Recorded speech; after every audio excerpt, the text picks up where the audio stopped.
అసలు డ్రగ్స్ ఎప్పుడు వచ్చాయి, ఎందుకు వచ్చాయి, ఎలా వచ్చాయని క్వశ్చన్ వేసుకుంటే మానవ జీవితం పుట్టినప్పటి నుంచి జబ్బులు ఉన్నాయి. జబ్బులు ఉన్న ప్రతిసారి ఏదో మందు కావాలి. అది ఆయుర్వేదమా, అల్లోపతి, న్యాచురల్. జనరిక్ డ్రగ్స్ అంటే జనాలకు అంత నమ్మకం లేదు, పని చేస్తుందా లేదా అనేది. ఇది ఎంతవరకు correct? Generic drugs, ethical drugs అనే మాట కామన్ మ్యాన్ తెలియదు. They are as good or as bad. So how does a pharmacist know that it's a substandard drug? Pharmacist కూడా తెలుస్తుంది ఇది హార్డ్గా ఉందా లేదా అని చెప్పేసి. కొన్ని నార్మల్ ప్రొసీజర్స్ ఫాలో అయితే you can do a lot of service to the nation. What do you mean by this spurious drugs? Spurious అనేది how does a manufacture no this product is going to expire? Temperature control, humidity control పెట్టేసి. ఫారెన్లో మనం సినిమాల్లో చూస్తే ట్యాబ్లెట్లు ఒక కంటైనర్లో పోసి ఇస్తారు. మన దగ్గర ఎందుకు అన్నీ వచ్చేసి strip packing? There is a chance of the drug becoming bad. Who fixes the prices of these medicines? అన్ని డ్రగ్స్కి ప్రైస్ కంట్రోల్ లేదు, ఎసెన్షియల్ డ్రగ్స్ మాత్రమే ఉంది. ఎసెన్షియల్ లిస్ట్ ఆఫ్ డ్రగ్స్ని I've heard this news where government is mandating strips లో barcode ఉండాలి అని. Can that barcode be replicated by any chance? షాప్కి వచ్చాయనుకోండి, ఇన్స్పెక్టర్ గారు డౌట్స్ అక్కడే స్కాన్ చేస్తాడు. ఫార్మసీస్ అంటే మీరు ఇన్స్పెక్ట్ చేస్తారు, యాజ్ అ కస్టమర్ వెళ్తారు. మ్యానుఫ్యాక్చరింగ్ లోపు వెళ్ళాలి అంటే మీ దగ్గర ఏమైనా డాక్యుమెంటేషన్ కావాలా? Nobody will question us. First world war, second world war అయిన తర్వాత మనకి ఇండియా మొత్తం మీద కూడా మలేరియా డిసీజ్ చాలా ఎక్కువ వచ్చింది. ఆ మలేరియా డిసీజ్ కంట్రోల్ చేయాలంటే మన ఇండియా అంటేనే ఇట్స్ నోన్ ఫర్ ఆయుర్వేదిక్. ఈ డ్రగ్ యాక్ట్ ఆయుర్వేదిక్ని కూడా, ఆయుర్వేదిక్, హోమియోపతి, యునాని, టిబ్ అన్ని సిస్టమ్స్ ఉన్నాయి. Any type of medicine comes under the same act ఉంది. ఆయుర్వేదిక్ అనగానే procedure different, allopathic different, homeopathy different. ఇప్పుడు మీరు రేడ్కి వెళ్ళాలంటే మీరు చూసేవి ఏంటి సార్? హోల్సేలర్స్ అన్ని పిలిపించేసి టెక్నికల్ గాను లీగల్ గాను రెండు వైపులా కూడా I made a mark of my own. రీటైలర్స్కి మీరు ఒక లైసెన్స్ ఇస్తారు. How long will it last? పూర్వకాలం అయితే 2 calendars వేసి ఉండేది. Now it is. కాంట్రసెప్టివ్స్ గురించి వస్తే they are being sold over the counter. ఎంతవరకు ఇట్స్ కరెక్ట్? ఇది ఎవరు వాడతారంటే దోస్ పీపుల్ హూ ఆర్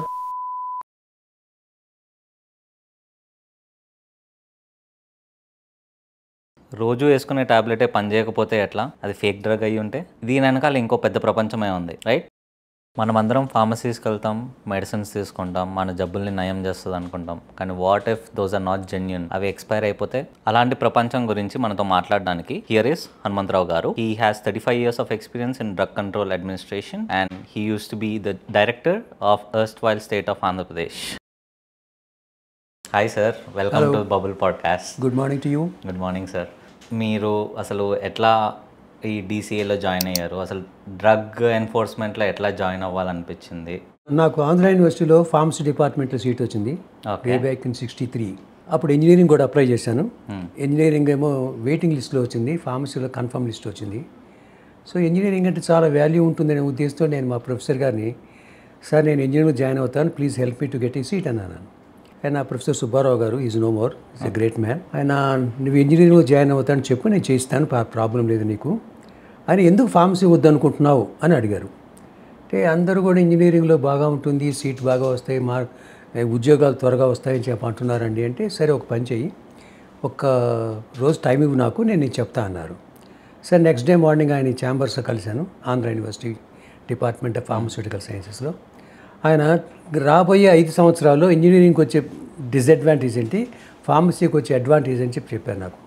ఆయన 1 hour నా క్లాస్ తీసుకొని చెప్పిన తర్వాత ఫార్మసీయే బెటర్ అని ఫార్మసీలో జాయిన్ అయిపోయాను. 1 hourలోనే? 1 hour ఆయన చెప్పారు, 1 hourలో ఫార్మసీలో జాయిన్ అయిపోయాను. So I continued there. Pharmacy చేశాను, బీఫామ్ అయిపోయింది. నేను ఫైనల్లో ఉన్నప్పుడు మా నాన్నగారు చనిపోయారు, అందువల్ల నేను ఎంఫామ్ కంటిన్యూ చేయలేకపోయాను. అదే my desire was to make PhD and then come out. అనుకోకుండా బీఫామ్ అయిపోయిన తర్వాత నేను ఇండస్ట్రియల్ ట్రైనింగ్కి బాంబే వెళ్ళాను. ఆ ట్రైనింగ్ అయి తిరిగి వచ్చేప్పుడు ఇక్కడ డిపార్ట్మెంట్ ఆఫ్ టెక్నికల్ ఎడ్యుకేషన్లో అసోసియేట్ లెక్చర్ పోస్ట్కి అప్లై చేశాను. నాకు ఇమీడియట్గా జాబ్ ఇచ్చారు. So I was not vacant even for 1 week after my B Pharm. అది అయిపోయింది. ఇది చేస్తుండగానే కర్ణాటక, అప్పుడు Mysore state government drug inspector పోస్ట్కి అడ్వర్టైజ్మెంట్ ఇచ్చారు సర్వీస్ కమిషన్ వాళ్ళు. ఆ సర్వీస్ కమిషన్లో నేను రాశాను, ఐ గాట్ సెలెక్టెడ్. అక్కడ జాయిన్ అయిపోయాను డ్రగ్ ఇన్స్పెక్టర్గా. I was there up to 75 in Karnataka. తర్వాత కర్ణాటక గవర్నమెంట్ అయింది, అంతకుముందు గవర్నమెంట్ ఆఫ్ మైసూర్ అది. తర్వాత ఈ మధ్యలో ఆంధ్రప్రదేశ్ వాళ్ళు కూడా, ఎర్స్ట్వైల్ స్టేట్ ఆఫ్ ఆంధ్రప్రదేశ్ వాళ్ళు కూడా ఇక్కడ డ్రగ్ ఇన్స్పెక్టర్స్ కావాలని చెప్పి పోస్ట్ వేశారు. ఇక్కడ సర్వీస్ కమిషన్ అప్లై చేశాను. Fortunately I got selected. So అక్కడ వదిలేసి ఇక్కడ జాయిన్ అయిపోయాను. This is how I start my life as a drug inspector in the drug control department. మైసూర్లో చేసా అంటున్నారు కదా, అంటే అక్కడ మరి లోకల్ భాష కన్నడ కదా సార్, అప్పుడు మరి ఏమైనా ఇబ్బంది ఏమైనా వచ్చిందా? కర్ణాటకలో అడ్వాంటేజ్ అంటే తెలుగు కన్నడకి చాలా దగ్గర సంబంధం ఉంటుంది. లిపి చూస్తే ఆల్మోస్ట్ అక్షరాలు ఒకటే. మనం కా రాసామని ఇలా ఒక్క తిప్పుతారు వాళ్ళు, అంతకనే ఏం లేదు. చాలా బాగుంటుంది. ప్లస్ పీపుల్ కూడాను కర్ణాటకలో కొంచెం sober, they don't I mean ఆ ఫీలింగ్ కానీ ఫైటింగ్ కానీ ఉండదు. కానీ అందుకని ఏం చేశాను, నన్ను ఫస్ట్ జాయిన్ అయినప్పుడు 6 months నన్ను బళ్ళారిలో అట్టు పెట్టారు. బళ్ళారిలో ఏంటి తెలుగు కన్నడ రెండు సైమల్టేనియస్గా వెళ్తాయి. అండ్ కన్నడ తెలుగు ఎంత ఫ్లూయెంట్గా ఉంటుందో కన్నడ అంత ఫ్లూయెంట్గా వస్తుంది. బళ్ళారిలో ఉన్నప్పుడు నాకు అడ్వాంటేజ్, మా ఇంటి పక్కనే ఒక లేబర్ ఆఫీసర్ ఉండేవారు. వాళ్ళు చిన్నపిల్లలు స్కూల్ పోయి పిల్లలు అక్షరాలు నేర్చుకునే దగ్గర 5th class దాకా. సో వాళ్ళ దగ్గర నేను అక్షరాలు నేర్చుకున్నాను. మామ ఇది ఇదని చెప్తే ఓహో ఇది కదా అనుకున్నాను. అందువల్ల నాకు I could learn Kannada easily. So నాకు మా భాషలు ఎగ్జామ్ పెట్టారు, అసలు నేను కన్నడ రాయగలనా మాట్లాడగలనా లేదని. సరే మా కట్ శెట్టర్ గారని డెప్యూటీ కంట్రోల్ ఉండేవారు. ఆయన ఏమన్నారంటే, నువ్వు 6 నెలలు కన్నడ మాట్లాడొద్దు, వింటూ ఉండు, తర్వాత మాట్లాడమన్నారు. 6 నెలల తర్వాత ఈ టుక్ మీ కన్నడ మూవీ బీది బసవ అనే సినిమా ఉంది. ఉదయ్ కుమార్ దాని హీరో, జయంత్ హీరోయిన్. తీసుకెళ్ళి కూర్చోబెట్టి పక్కన కూర్చున్నాడు, డైలాగ్ ట్రాన్స్లేట్ చేయమన్నాడు. 5 నిమిషాల తర్వాత నీకు కన్నడం వచ్చిందిరా, ఇక నువ్వు ట్రాన్స్లేట్ సినిమా చూడన్నాడు. That's how I learn Kannada. Okay. So ఆ తర్వాత కన్నడ ట్రాన్స్లేషన్ అంతా కూడా I could do it on my own. ఫార్చునేట్గా నాకు I had a good backing at Karnataka drug control. Both టెక్నికల్గాను లీగల్గాను రెండు వైపులా కూడా I made a mark of my own. నాకు కొలీగ్స్ అండ్ సీనియర్స్ అంతా బాగా హెల్ప్ చేశారు, కొలీగ్స్ అంతా బాగా సపోర్ట్ చేశారు. అందువల్ల I didn't have any problem whatsoever. అక్కడి నుంచి మానేసి వచ్చేప్పుడు కొంచెం ఫీల్ అయినా, అయ్యో ఇంత బాగా ఉంది, వెళుతున్నాను ఆంధ్రాకి వెళ్తున్నాను, అక్కడ ఎట్లా ఉంటారో బాస్లు ఎలా ఉంటారో ఏమిటో అనుకున్నాను. ఇక్కడికి వచ్చేస్తే ఐ ఫార్చునేట్.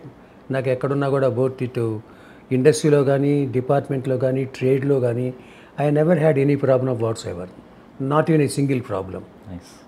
సో తర్వాత వాళ్ళకి నాకు తెలిసింది చెప్పేవాడు, నేర్చుకునేవాడు, అంత అయిపోయేది. ఎలాంటి every day is a learning day, even today I learn. అందుకే ఇప్పటికి కూడా నేను రిటైర్ అయ్యి 22 years అయింది. ఇప్పటికీ ఇంకా నేను యాప్ చదువుతుంటాను, రూల్స్ చూస్తుంటాను, అమెండ్మెంట్స్ చెప్తుంటాను, జూనియర్స్కి అడ్వైజ్ ఇస్తుంటాను. Many a time I take inputs from them for improving myself. అంటే మీరు ఎప్పుడు సార్ బ్యాచిలర్స్ చేసింది? Year 63 to 67. ఓకే. అంటే అప్పట్లో చాలామంది చదువుకునే వాళ్ళు కాదు, అంటే 10th class దాకా చేసి ఆపేసే వాళ్ళు అనుకుంటా కదా, కానీ మీరు ఎట్లా? అట్లా లేదంటే చాలామందికి ఏదంటే మామూలుగా మాకు పేరెంట్స్ దగ్గర నుంచి మామూలుగా వ్యాపారాలు, ఏదో ఒక వ్యాపారం ఉండేది. ఒక స్టేజ్కు ఎస్ఎల్సీ ఆ రోజుల్లో మాది ఎస్ఎల్సీ 10th class కాదు, ఎస్ఎల్సీ అనేవాళ్ళు. అది అయిన పని నాన్న దగ్గరికి చేరి ఆయనకు సహాయం చేయాలి అలా జాయిన్ అయిపోయేవారు. అట్లా జాయిన్ అయిపోయి ఆ బిజినెస్ కంటిన్యూ అయ్యేది. దేవర్ ఫార్చునేట్, ఆ రకంగా బిజినెస్ కంటిన్యూ చేయడం చాలా హ్యాపీగా ఉండేది. కానీ ఫార్చునేట్గా మాకేమైందంటే, మా అన్నయ్య ఉన్నారు, ఆయన బీకామ్ చేశారు, ఆయన ఈ was an employee pay and accounts ఆఫీస్లో. తర్వాత he encouraged me to study the university education. That's why I joined Andhra University. అప్పట్లో మాకు ఆంధ్ర యూనివర్సిటీలో ఫార్మసీకి అడ్మిషన్స్ 16 seats ఉండేవి. 16. అది ఒక్కటే కాలేజీ, మరి కంబైన్డ్ ఆంధ్రప్రదేశ్లో ఎక్కడ ఉండేది కాదు, అది ఒక్కటే కాలేజీ. ఆ సీట్ రావడం కూడా కష్టంగా ఉండేది. అంటే టోటల్ ఆంధ్రప్రదేశ్లో 16, only 16 admission. So I was one among them to get the seat there. అట్లా వచ్చేసింది. తర్వాత ఇప్పుడు you have more than 4,000 college in both the university, I mean put together. మన ఇండియా మొత్తంలోనే 4,000, 5,000 ఉన్నాయి. మనకు ఈ రెండు రాష్ట్రాలు, తెలుగు రాష్ట్రాలు కలిపి we have more than 400 colleges, pharmacy colleges.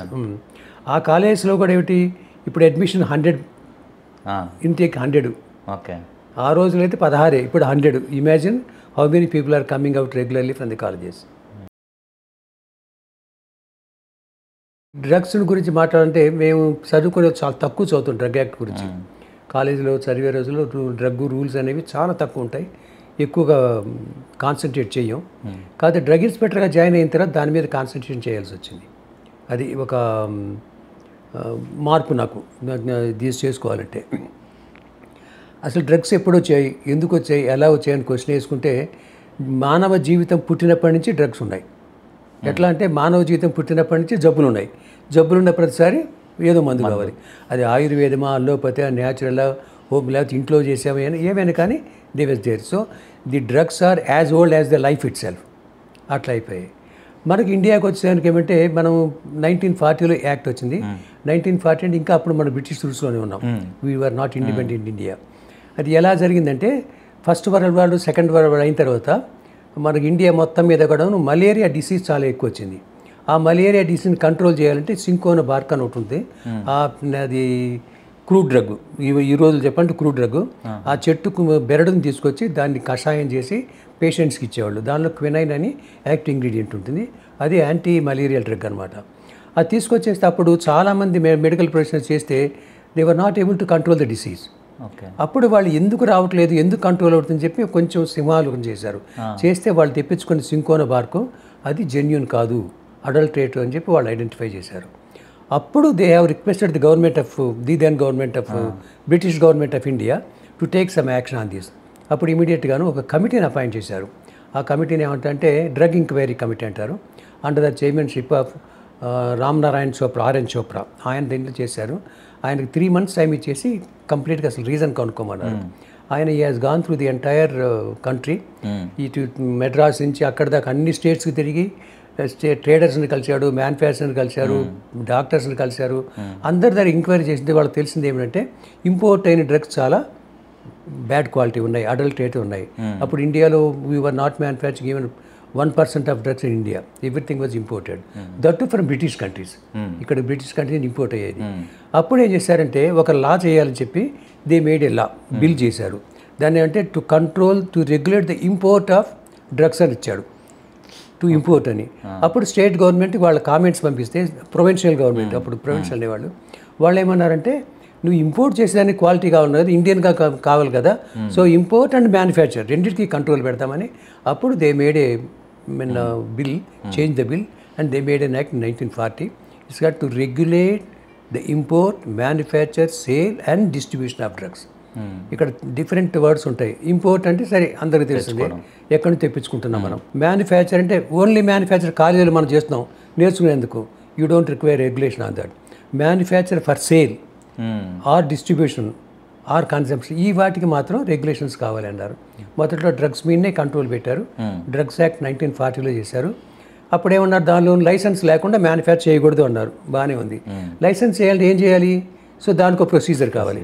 అందుకనంటే rules 1945లో చేశారు. సో డ్రగ్ యాక్ట్ 1945 అనేది స్టాట్యుటరీ యాక్ట్. అది ఈ రూల్స్ 1945 అనేది ఎలా చేయాలి, ఏం చేయాలి అంటే procedural law, it's a procedural law అట్లా అయింది. So that's how it come. And ఈ రోజు కూడా ప్రతిరోజు అమెండ్మెంట్స్ వస్తూనే ఉంటాయి.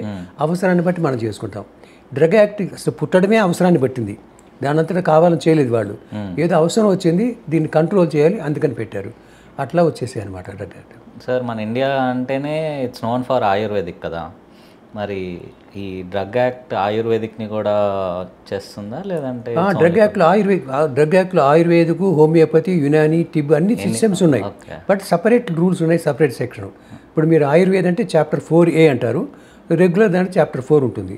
సో దీనికి ఇన్స్పెక్టర్స్ ఉన్నారు, దానికి ఇన్స్పెక్టర్స్ ఉన్నారు, దీనికి ఇండస్ట్రీస్ ఏం చేయాలో ఉన్నాయి, బిజినెస్ ఎలా చేయాలి, అన్నిటికీ రూల్స్ రెగ్యులర్ సపరేట్గా ఉన్నాయి. So any type of medicine comes under the same act only. Okay. కాకపోతే ఆయుర్వేదిక్ అనగానే దాని సిస్టమ్స్, దానికి కావాల్సిన procedure different, allopathic different, homeopathy different. Okay. అంటే ప్రిన్సిపల్సే డిఫరెంట్ ఉంటాయి. ఆయుర్వేదిక్ దానికి కంప్లీట్గా హెర్బల్ బేసిక్గా ఉంటుంది, దానికి హెర్బల్ బేసిక్గా ఉంటుంది. యునాని సిస్టమ్ వాటికి మినరల్స్ మీద ఉంటుంది, మనది అన్ని కెమికల్స్ అన్నీ ఉంటాయి దీనిలో, ఆలోపతిక్లోను.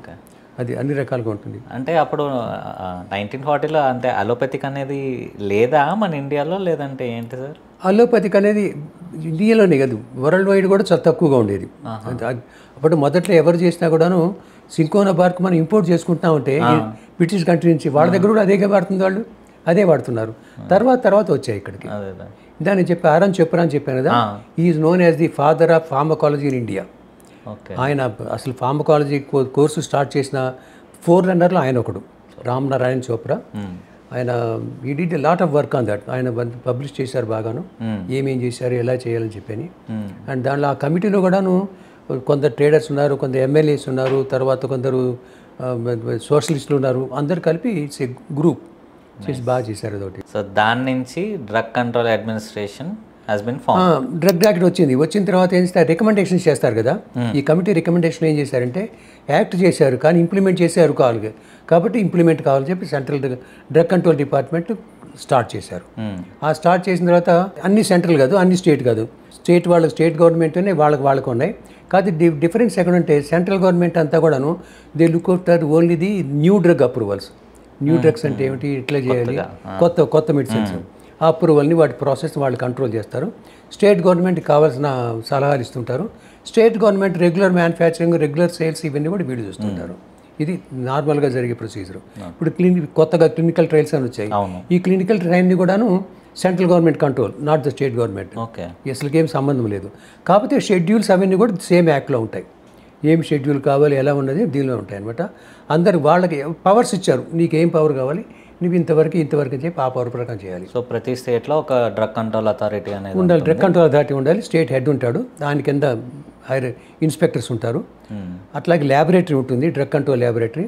శాంపుల్స్ ఇప్పుడు మనం క్వాలిటీ చూడాలంటే మనం టెస్ట్ చేయాలి కదా, టెస్ట్ చేయాలంటే ల్యాబొరేటరీ కావాలి. సో డ్రగ్ కంట్రోల్ ల్యాబొరేటరీ ఉంటుంది. అన్ని డ్రగ్లు ఇక్కడ అనలైజ్ చేయలేరు, కొన్ని వ్యాక్సిన్ సీరా ఉంది, అవి మన ల్యాబొరేటరీ ఎగ్జాంపుల్ తెలంగాణలో, ఆంధ్రాలో, కర్ణాటక చేయలేరు. వీళ్ళు దానికి సెంట్రల్కి పంపిస్తారు. సెంట్రల్లో CRI central research institute Kasauli ఉంది, వాళ్ళు చేస్తారు.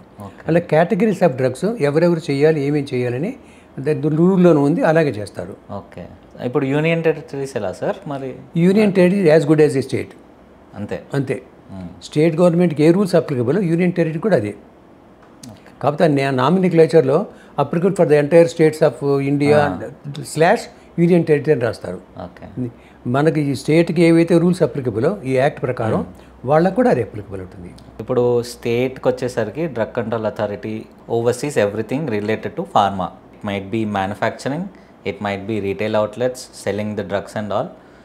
సో నార్మల్గా మీరు రైడ్స్ కానీ ఇన్స్పెక్షన్స్ కానీ వెళ్తారు కదా సార్, ప్లేస్కి వెళ్తున్నామని మీరు ఎవరిదైనా పర్మిషన్ తీసుకోవాలా? స్టేట్ డ్రగ్ కంట్రోల్ డిపార్ట్మెంట్లో మ్యానుఫ్యాక్చరింగ్ చూస్తారు, సేల్స్ చూస్తారు, డిస్ట్రిబ్యూషన్ చూస్తారు. డిస్ట్రిబ్యూషన్ అంటే it may be retail distribution, it mean wholesale to retail కావచ్చు, లేకపోతే గవర్నమెంట్ హాస్పిటల్స్ కూడా సప్లై చేస్తారు. గవర్నమెంట్ హాస్పిటల్లో ఉన్న స్టాక్ను కూడా ఈ డ్రగ్ ఇన్స్పెక్టర్ శాంపుల్స్ తీసుకొని అనాలిసిస్ చేస్తారు. అక్కడ కూడా సేమ్ ప్రొసీజర్. ఒక మెడికల్ షాప్లోకి వెళ్తే ఎలా అయితే బిల్స్ వెరిఫై చేస్తారో అక్కడికి వెళ్ళి కూడా బిల్స్ వెరిఫై చేసి ఎవరు సప్లై చేశారు, ఏ రేటు వేశారు, ఎంత క్వాంటిటీ ఉంది, with the formula is good or not. ఇప్పుడు 100 mg సప్లై ఐబీ ప్రిఫర్ ఉంది అనుకో, 100 mg ఇచ్చాడా 50 mg ఇచ్చాడా, అవన్నీ కూడా చూడటానికి చేస్తారు. అవన్నీ రెగ్యులర్ చేస్తారు. ఇక నార్మల్గా అంటే ఇన్స్పెక్టర్లకి కంట్రోలింగ్ అథారిటీ, లైసెన్సింగ్ అయితే ఇద్దరు ఉంటారు. సో ఇద్దరు ఒకటే కావచ్చు, సపరేట్గా ఉండొచ్చు. ఎక్కడికైనా ఇన్వెస్టిగేషన్స్కి వెళ్ళేప్పుడు unless it's very secret, confidential, ఎవరికి చెప్పకుండా వాళ్ళు చేసేస్తారు, చెప్పి రిపోర్ట్ ఇస్తారు.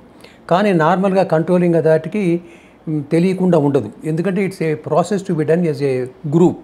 ఇప్పుడు నేను ఎక్కడికో ఒక షాప్కి, ఒక ఏరియాకి, రెగ్యులర్ షాప్ అయితే తెలిసిన వాళ్ళు ఉంటారు, మామూలుగా ఉంటారు, వాళ్ళు మనకు రెస్పెక్ట్ ఇస్తారు, మేము వాళ్ళకి రెస్పెక్ట్ ఇస్తాం, బాగానే ఉంటుంది. అన్లైసెన్స్కి వెళ్ళామనుకో, వాడు ఎవడో మనకు తెలియదు, మనం ఎవరో వాళ్ళకి తెలియదు. రైడ్కి వెళ్ళినప్పుడు ఎక్కడ అయితే we take all precautions. Some times we take the help of the police department also. ఎందుకంటే మన సెక్యూరిటీ మనకు కావాలి కదా, అక్కడ ఎలాంటి వాళ్ళు ఉంటారో తెలియదు, చేస్తాం. అంటే by and large people are obliging. Even unlicensed dealers కూడాను ఎవరు ఎదురు తిరిగి చేయలేదు, లైసెన్స్ లేదు తీసుకుంటాం సార్ అంటారు. అంటే ఇప్పుడు అంటే అన్ని కెమెరాలు వచ్చాయి, మీకు ఎవిడెన్స్ అనేది ఒకటి ఉంటుంది. మీరు అప్పటి కాలంలో మీరు చేశారు అంటే అప్పుడు ఎట్లా పట్టుకునే వాళ్ళు? అప్పుడు కెమెరా లేవు కానీ అంతా రికార్డే, ఆన్ రికార్డ్, అంటే లైవ్గా పంచనామా అంటుంది దాన్ని. ఎందుకంటే ఏదైనా ఒకటి రైడ్ చేయాలి, సీజ్ చేయాలంటే అప్పుడు క్రిమినల్ ప్రొసీజర్ కూడా ఉంది, దానిలో కొన్ని సెక్షన్స్ ఉన్నాయి, ఆ సెక్షన్స్ ప్రకారం చేయాలి. ఎలాగంటే సపోజ్ నేను ఏదో ఒక ప్లేస్కి ఇన్స్పెక్టర్గా వెళ్ళాను అనుకో, నేను వెళ్ళేప్పుడు ఇద్దరు విట్నెస్లు తీసుకెళ్ళాలి. ఆ విట్నెస్ ఆ లొకాలిటీ వాళ్ళు అయి ఉండాలి, వాళ్ళు కూడా దొంగలు కాకూడదు, మంచి వాళ్ళు అయి ఉండాలి. వాళ్ళని తీసుకెళ్ళి respectable persons of the same locality తీసుకెళ్ళి వాళ్ళ ప్రెజెన్స్లో సెర్చ్ చేయాలి, సెర్చ్ అండ్ సీజర్ చేసిన తర్వాత లిస్టు రాస్తాం మనం. ఆ లిస్టు రాసిన దానికి ఎవరు ఉండాలి, వాళ్ళిద్దరు సంతకం పెట్టాలి, ఐఓఎస్ ఇన్స్పెక్టర్ సంతకం పెట్టాలి, ఆ యజమాని ఎవరైనా వాళ్ళు సంతకం పెట్టాలి. సో వీళ్ళందరూ కలిసిన తర్వాత ఆ సంతకం డాక్యుమెంట్ మీద ఇస్తారు. ఒరిజినల్ డాక్యుమెంట్ అది ఎవరైతే రాస్తామో, ఎవరి దగ్గర తీసుకున్నామో వాళ్ళకి ఇచ్చేస్తాం. ఈ తర్వాత తీసుకున్న స్టాక్ అంతా తీసుకెళ్ళి ఈ ఒరిజినల్ పంచనామా, దాన్ని పంచనామా మీడియేట్ రిపోర్ట్ అంటారు, దీన్ని తీసుకెళ్ళి కోర్టులో సబ్మిట్ చేస్తాం. నేను మ్యాజిస్ట్రేట్కి ఇచ్చేసి, నాయన పలాంటి జరిగింది, ఈ సెక్షన్ వైలేట్ చేశారు, ఇలా సీజ్ చేసాము, మేము సీజ్, ఈ స్టాక్ నా దగ్గర ఉంది, ఈ చేసిన తీసుకున్న ప్రాపర్టీని సేఫ్ కస్టడీకి మీరు నాకు ఆర్డర్ ఇవ్వండి అని అడగాలి. అప్పుడు ఏం చేస్తే మ్యాజిస్ట్రేట్ గారు కొందరు ఏమంటారంటే నా కోర్టులో పెట్టి నేను ఉంచుకుంటూ ఉంటారు. చాలామంది ఏం చేస్తారంటే మాకెందుకు ఈ రిస్క్ అంతా, నీ దగ్గరే పెట్టుకొని కోర్టులో ఫైల్ చేసినప్పుడు మాకు ఇవ్వని ఇస్తారు. సో అది it's a mandatory provision, everybody has to do it. Okay. ఇప్పుడు మీరు రైడ్కి వెళ్ళాలంటే మీరు చూసేవి ఏంటి సార్? ఫార్మసీ చదువుకున్నాం కాబట్టి కొంచెం బేసిక్ నాలెడ్జ్ ఉంటుంది. ఓకే. తర్వాత ఇంకోటి అంటే బెస్ట్ ఇన్ఫర్మేషన్ వచ్చేది ఎక్కడంటే మెడికల్ షాపుల దగ్గర నుంచి. అన్ని మెడికల్ షాపులు చెడ్డవాళ్ళు కాదు, అందరూ మంచివాళ్ళు కాదు. కాస్త బాగా ఉన్నవారు ఈడు కొంచెం ఎథిక్స్ ఉన్న మనిషి అని అతను వాళ్ళతో దగ్గర పెట్టుకొని మాట్లాడుతుంటే వాళ్ళ డైలాగ్స్ తెలియకుండా వాళ్ళు చెప్పేస్తారు ఇన్ఫర్మేషన్. ఆ ఇన్ఫర్మేషన్ మనం నోట్ చేసుకొని built up on it. Okay. In fact నేను కొంతకాలం విజయవాడలో వర్క్ చేశాను. అక్కడ చేసేప్పుడు ఏం చేశాను, అందరినీ హోల్సేలర్స్ అన్ని పిలిపించేసి ఒక చిన్న మీటింగ్లో పెట్టాను. వాళ్ళకి ఏం చెప్పారంటే, ఇప్పుడు మీకు తెలిసిన కంపెనీలు అన్నీ వస్తున్నాయి స్టాక్స్, తెలియకుండా కొత్త కంపెనీ కొన్ని రావచ్చు, కొత్తకుండా కొన్ని మెడిసిన్ రావచ్చు, లేకపోతే కొత్త ప్యాకింగ్ రావచ్చు. ఇవన్నీ మీకు ఏమైనా అనుమానం ఉంటే మీరు నాకు తెచ్చివ్వండి, నేను చూస్తాను, చూసి అనలైజ్ చేసేసి వాళ్ళ మీద కేసు పెడతా. ఒకవేళ మీరు చెప్పలేదనుకోండి, నా ఇన్స్పెక్షన్లో దొరికితే మీ మీద కూడా కేసు పెట్టాల్సి వస్తుంది. ఎందుకంటే you are responsible, you are not giving the information, responsible అవుతుంది కాబట్టి. దానికి ఏమంటే అప్పుడు అవుతుంది. అప్పుడు వాడు చేస్తే బిలీవ్ మీ అనే any given date I use to get at least 20-25 strips by evening. వాళ్ళకి డౌట్ వచ్చినా తీసుకొచ్చేవాళ్ళు, సార్ ఇట్లా ఉంది అని. So I could identify many spurious debt because of the cooperation from the trade. అలాగే మ్యానుఫ్యాక్చరర్స్ కూడా కొందరు ఉంటారు, వాళ్ళు ఏం చేస్తారంటే కాంపిటేటివ్ బ్రాండ్స్ ఉంటాయి కదా, ఆ కాంపిటేటివ్ బ్రాండ్స్ని వాళ్ళు అనలైజ్ చేసి చూసి వాళ్ళు ఇస్తారు ఇన్ఫర్మేషన్. ఇప్పుడు ఎట్లాంటి డ్రగ్ ఇన్స్పెక్టర్ అనేవాడు is not like a police inspector. ఇది more a social application act. ఇది డ్రగ్ యాక్ట్ కంప్లీట్గా ఇంప్లిమెంట్ చేయాలంటే ప్రభుత్వానికి ఎంత బాధ్యత ఉందో ప్రజలకు అంతగానే ఎక్కువ ఉండాలి. ఒక ఇన్స్పెక్టర్ ఉంటాడు, ఎన్ని షాపులు ఎంత 24 hours కూర్చోలేడు కదా. సో ఆ షాప్ కీపర్కి తెలుసు, సార్ ఇది తక్కువ వస్తుంది తప్పు వస్తుంది అని చెప్పి he should feed the information. నార్మల్గా చెప్తారు, ఎవరో తప్పితే నార్మల్గా ఇన్ఫర్మేషన్ ఇస్తారు. వాళ్ళు ఇస్తున్నామని వాళ్ళకి తెలియదు information, we try to get the information and do it. Okay. ఇప్పుడు డ్రగ్ కంట్రోల్ అథారిటీ కింద అసలు normal day to day jobs ఏంటి అంటే? లైసెన్సెస్ ఇస్తారు, రేట్స్కి వెళ్తారు, ఇంకా అలాంటివి ఏమున్నాయి? చాలా ఉన్నాయి. ఇప్పుడు మీకు సెక్షన్ 22, సెక్షన్ 21 కింద డ్రగ్ ఇన్స్పెక్టర్ అపాయింట్ అవుతాడు. సెక్షన్ 22 కింద పవర్స్ ఉన్నాయి. పవర్స్ ఏమేం చేయొచ్చు, ఏం చేయకూడదని. ఒకటి ఇన్స్పెక్షన్ చేస్తారు, 2 శాంపుల్స్ అనాలిసిస్ తీసుకుంటారు. ఈ శాంపుల్ ఇన్వెస్టిగేషన్ తర్వాత చేస్తారు. శాంపుల్ తీసినప్పుడు ఎక్కడెక్కడ క్రాస్ సెక్షన్ ఆఫ్ శాంపుల్స్ చేయాలి. ఓన్లీ హోల్సేల్ తీసుకొని, ఓన్లీ రీటైల్ తీసుకొని, ఓన్లీ మ్యానుఫ్యాక్చర్ అట్లా కాదు. కొన్ని మ్యానుఫ్యాక్చర్ దగ్గర, కొందరు దీని దగ్గర తీసుకోవాలి. ఒకసారి ఇన్స్పెక్షన్ మన మ్యానుఫ్యాక్చర్ యూనిట్కి వెళ్తే వాళ్ళు చేసే పద్ధతిని బట్టి మనకు తెలిస్తే ఎక్కడ ఫెయిల్ అవుతుందో తెలుస్తుంది మీకు. ఎలా ఉంటాయంటే కొన్ని మన హాస్పిటల్కి వెళ్ళామనుకోండి, హాస్పిటల్కి వెళ్ళినప్పుడు ఫినైల్ ఉంటుంది, ఎగ్జాంపుల్ ఫినైల్ పెద్ద బ్యారెల్లో వస్తుంది. ఆ బ్యారెల్లో వచ్చింది వార్డ్స్ డిస్ట్రిబ్యూట్ చేయాలి. ఆ డిస్ట్రిబ్యూట్ చేసేప్పుడు ఎలా చేస్తుందో చూస్తాం, అది మిక్స్ అయిందా లేదా అని చెప్పి. నీకంటే ఇట్స్ ఆల్ టెక్నికల్ నాలెడ్జ్. మీరు కొంతకాలం పనిచేసి ముందు ఫార్మసీ చదివితేనే ఒక 10-20% వస్తుంది. ఈ జాబ్లో జాయిన్ అయితే ఇంకా బాగా వస్తుంది. అది సార్. ఇప్పుడు మరి ఒక ఎక్స్-పర్సన్ మెడికల్ షాప్కి మీరు వెళ్ళారు రేట్ చేయడానికి, ఏవో కొన్ని తీసుకుంటారు స్ట్రిప్స్ అనలైజ్ చేయడానికి. అప్పటికప్పుడు అయితే మీరు పట్టుకోలేరు కదా మనిషిని తప్పు చేశాడని. శాంపుల్స్ పంపించి దానిలో ఇవి ఫేకో లేదా స్పూరియస్ డ్రగ్స్ అని తెలిస్తేనే then you can act on them, right? షాప్కి వెళ్ళిన ప్రతి చోట మనం రైడ్ అనే మాట వాడకూడదు. షాంపుల్కి ఇన్స్పెక్షన్కి వెళ్తాం, it's not a raid. Okay. Raid అనేది కొంచెం ఇన్కమ్ ట్యాక్స్ అని కాదు, raid is a bad word నా ఉద్దేశం. ఎందుకంటే we don't find anybody as bad. వాడు బ్యాడ్ అని చెప్పి వాడి మీద ముద్రేసి మనం వెళ్ళాం. రొటీన్గా ఇన్స్పెక్షన్ అంటారు. లా ప్రకారం ఏంటంటే ప్రతి షాప్ని ఇంతకుముందు కనీసం సంవత్సరానికి 2 సార్లు ఇన్స్పెక్ట్ చేయాలి. అది ఇంతకుముందు, ఇప్పుడు రూల్ మార్చారు, ఒక్కసారైనా చేయాలని ఉంది. కాకపోతే కొన్ని షాపులను ఎక్కువసార్లు చేస్తాం, ఎందుకంటే they are bound to have some mistakes అని చెప్పి అలా చేస్తుంటాం అనమాట. Because of your technical knowledge, by seeing them you can identify certain things which are not of good quality అని మనకు తెలుస్తుంది. మనకు శాంపుల్ తీసుకుంటాం. శాంపుల్ తీసుకున్నప్పుడు ఏం చేస్తారంటే డౌట్ ఉంటే ఆ స్టాక్ అమ్మొద్దని ఆపేస్తారు. అక్కడ ఆ స్టాక్ అక్కడే ఉంచుని అమ్మొద్దు, నీ దగ్గర పెట్టు అని పెడతారు. రిపోర్ట్ వచ్చిన తర్వాత అప్పుడు దాన్ని బాగుందా లేదని రిలీజ్ చేస్తారు. ఎవరైనా నాకు తెలిసినా కూడా సబ్స్టాండర్డ్ అని రిపోర్ట్ లేకుండా నేను యాక్చువల్గా చెప్పడం లేదు. I know it's a substandard drug, but I can't just say it is substandard. ఎందుకంటే లా ప్రకారం గవర్నమెంట్ అనలిస్ట్కి మాత్రమే అధికారం ఉంది standard quality not of standard అని చెప్పేందుకు. Inspector he knows it but he can't declare it. So how does a pharmacist know that it's a substandard drug? Pharmacist వాడు కూడా pharmacist చదువుకున్నాడే కదా, వాడికి తెలుస్తుంది. ఫర్ ఎగ్జాంపుల్ నీకు ఐరన్ ట్యాబ్లెట్స్ ఉన్నాయి. Iron tablets అంటే మామూలుగా ఫెర్రస్ సాల్ట్ వాడతారు. సరిగా క్లైమేట్కి ఎక్స్పోజ్ అయిపోతే అది ఫెర్రిక్గా మారిపోతుంది, అది డీటీ ఫెయిల్ అయిపోతుంది. అది ఫార్మసిస్ట్కి వాడు తెలుస్తుంది ఇది హార్డ్గా ఉందా లేదా అని చెప్పేసి. ఫార్మసిస్ట్ తనకు కావాల్సిన కొన్ని నార్మల్ ప్రొసీజర్స్ ఫాలో అయితే you can do a lot of service to the nation. అది ఫార్మసిస్ట్ ముందు అతను చూడాలి, ఇది ఉందా లేదని చెప్పి. ఇప్పుడు మనకు ట్రేడ్ నేమ్లు వస్తాయి, ఇంతకుముందు వచ్చేది, ఇప్పుడు కాదు. ఎనాలజిన్ ఎట్లా వచ్చేవి, సేమ్ నేమ్ ఆల్మోస్ట్.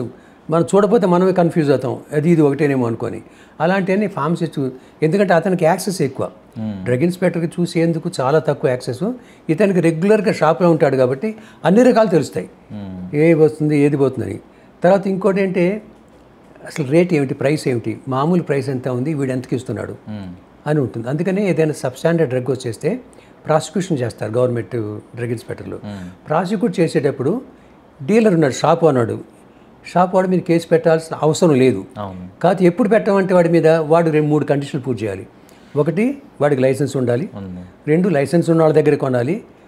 3, తన దగ్గర ఉన్నప్పుడు దాన్ని స్పాయిల్ చేయకుండా ఉండాలి. ఇందాక చెప్పాను ఐరన్ ట్యాబ్లెట్స్ అని, తీసుకెళ్ళి ఫ్రిడ్జ్లో పెట్టామనుకో గడ్డగట్టిపోతాయి, మరి అది తప్పు కదా.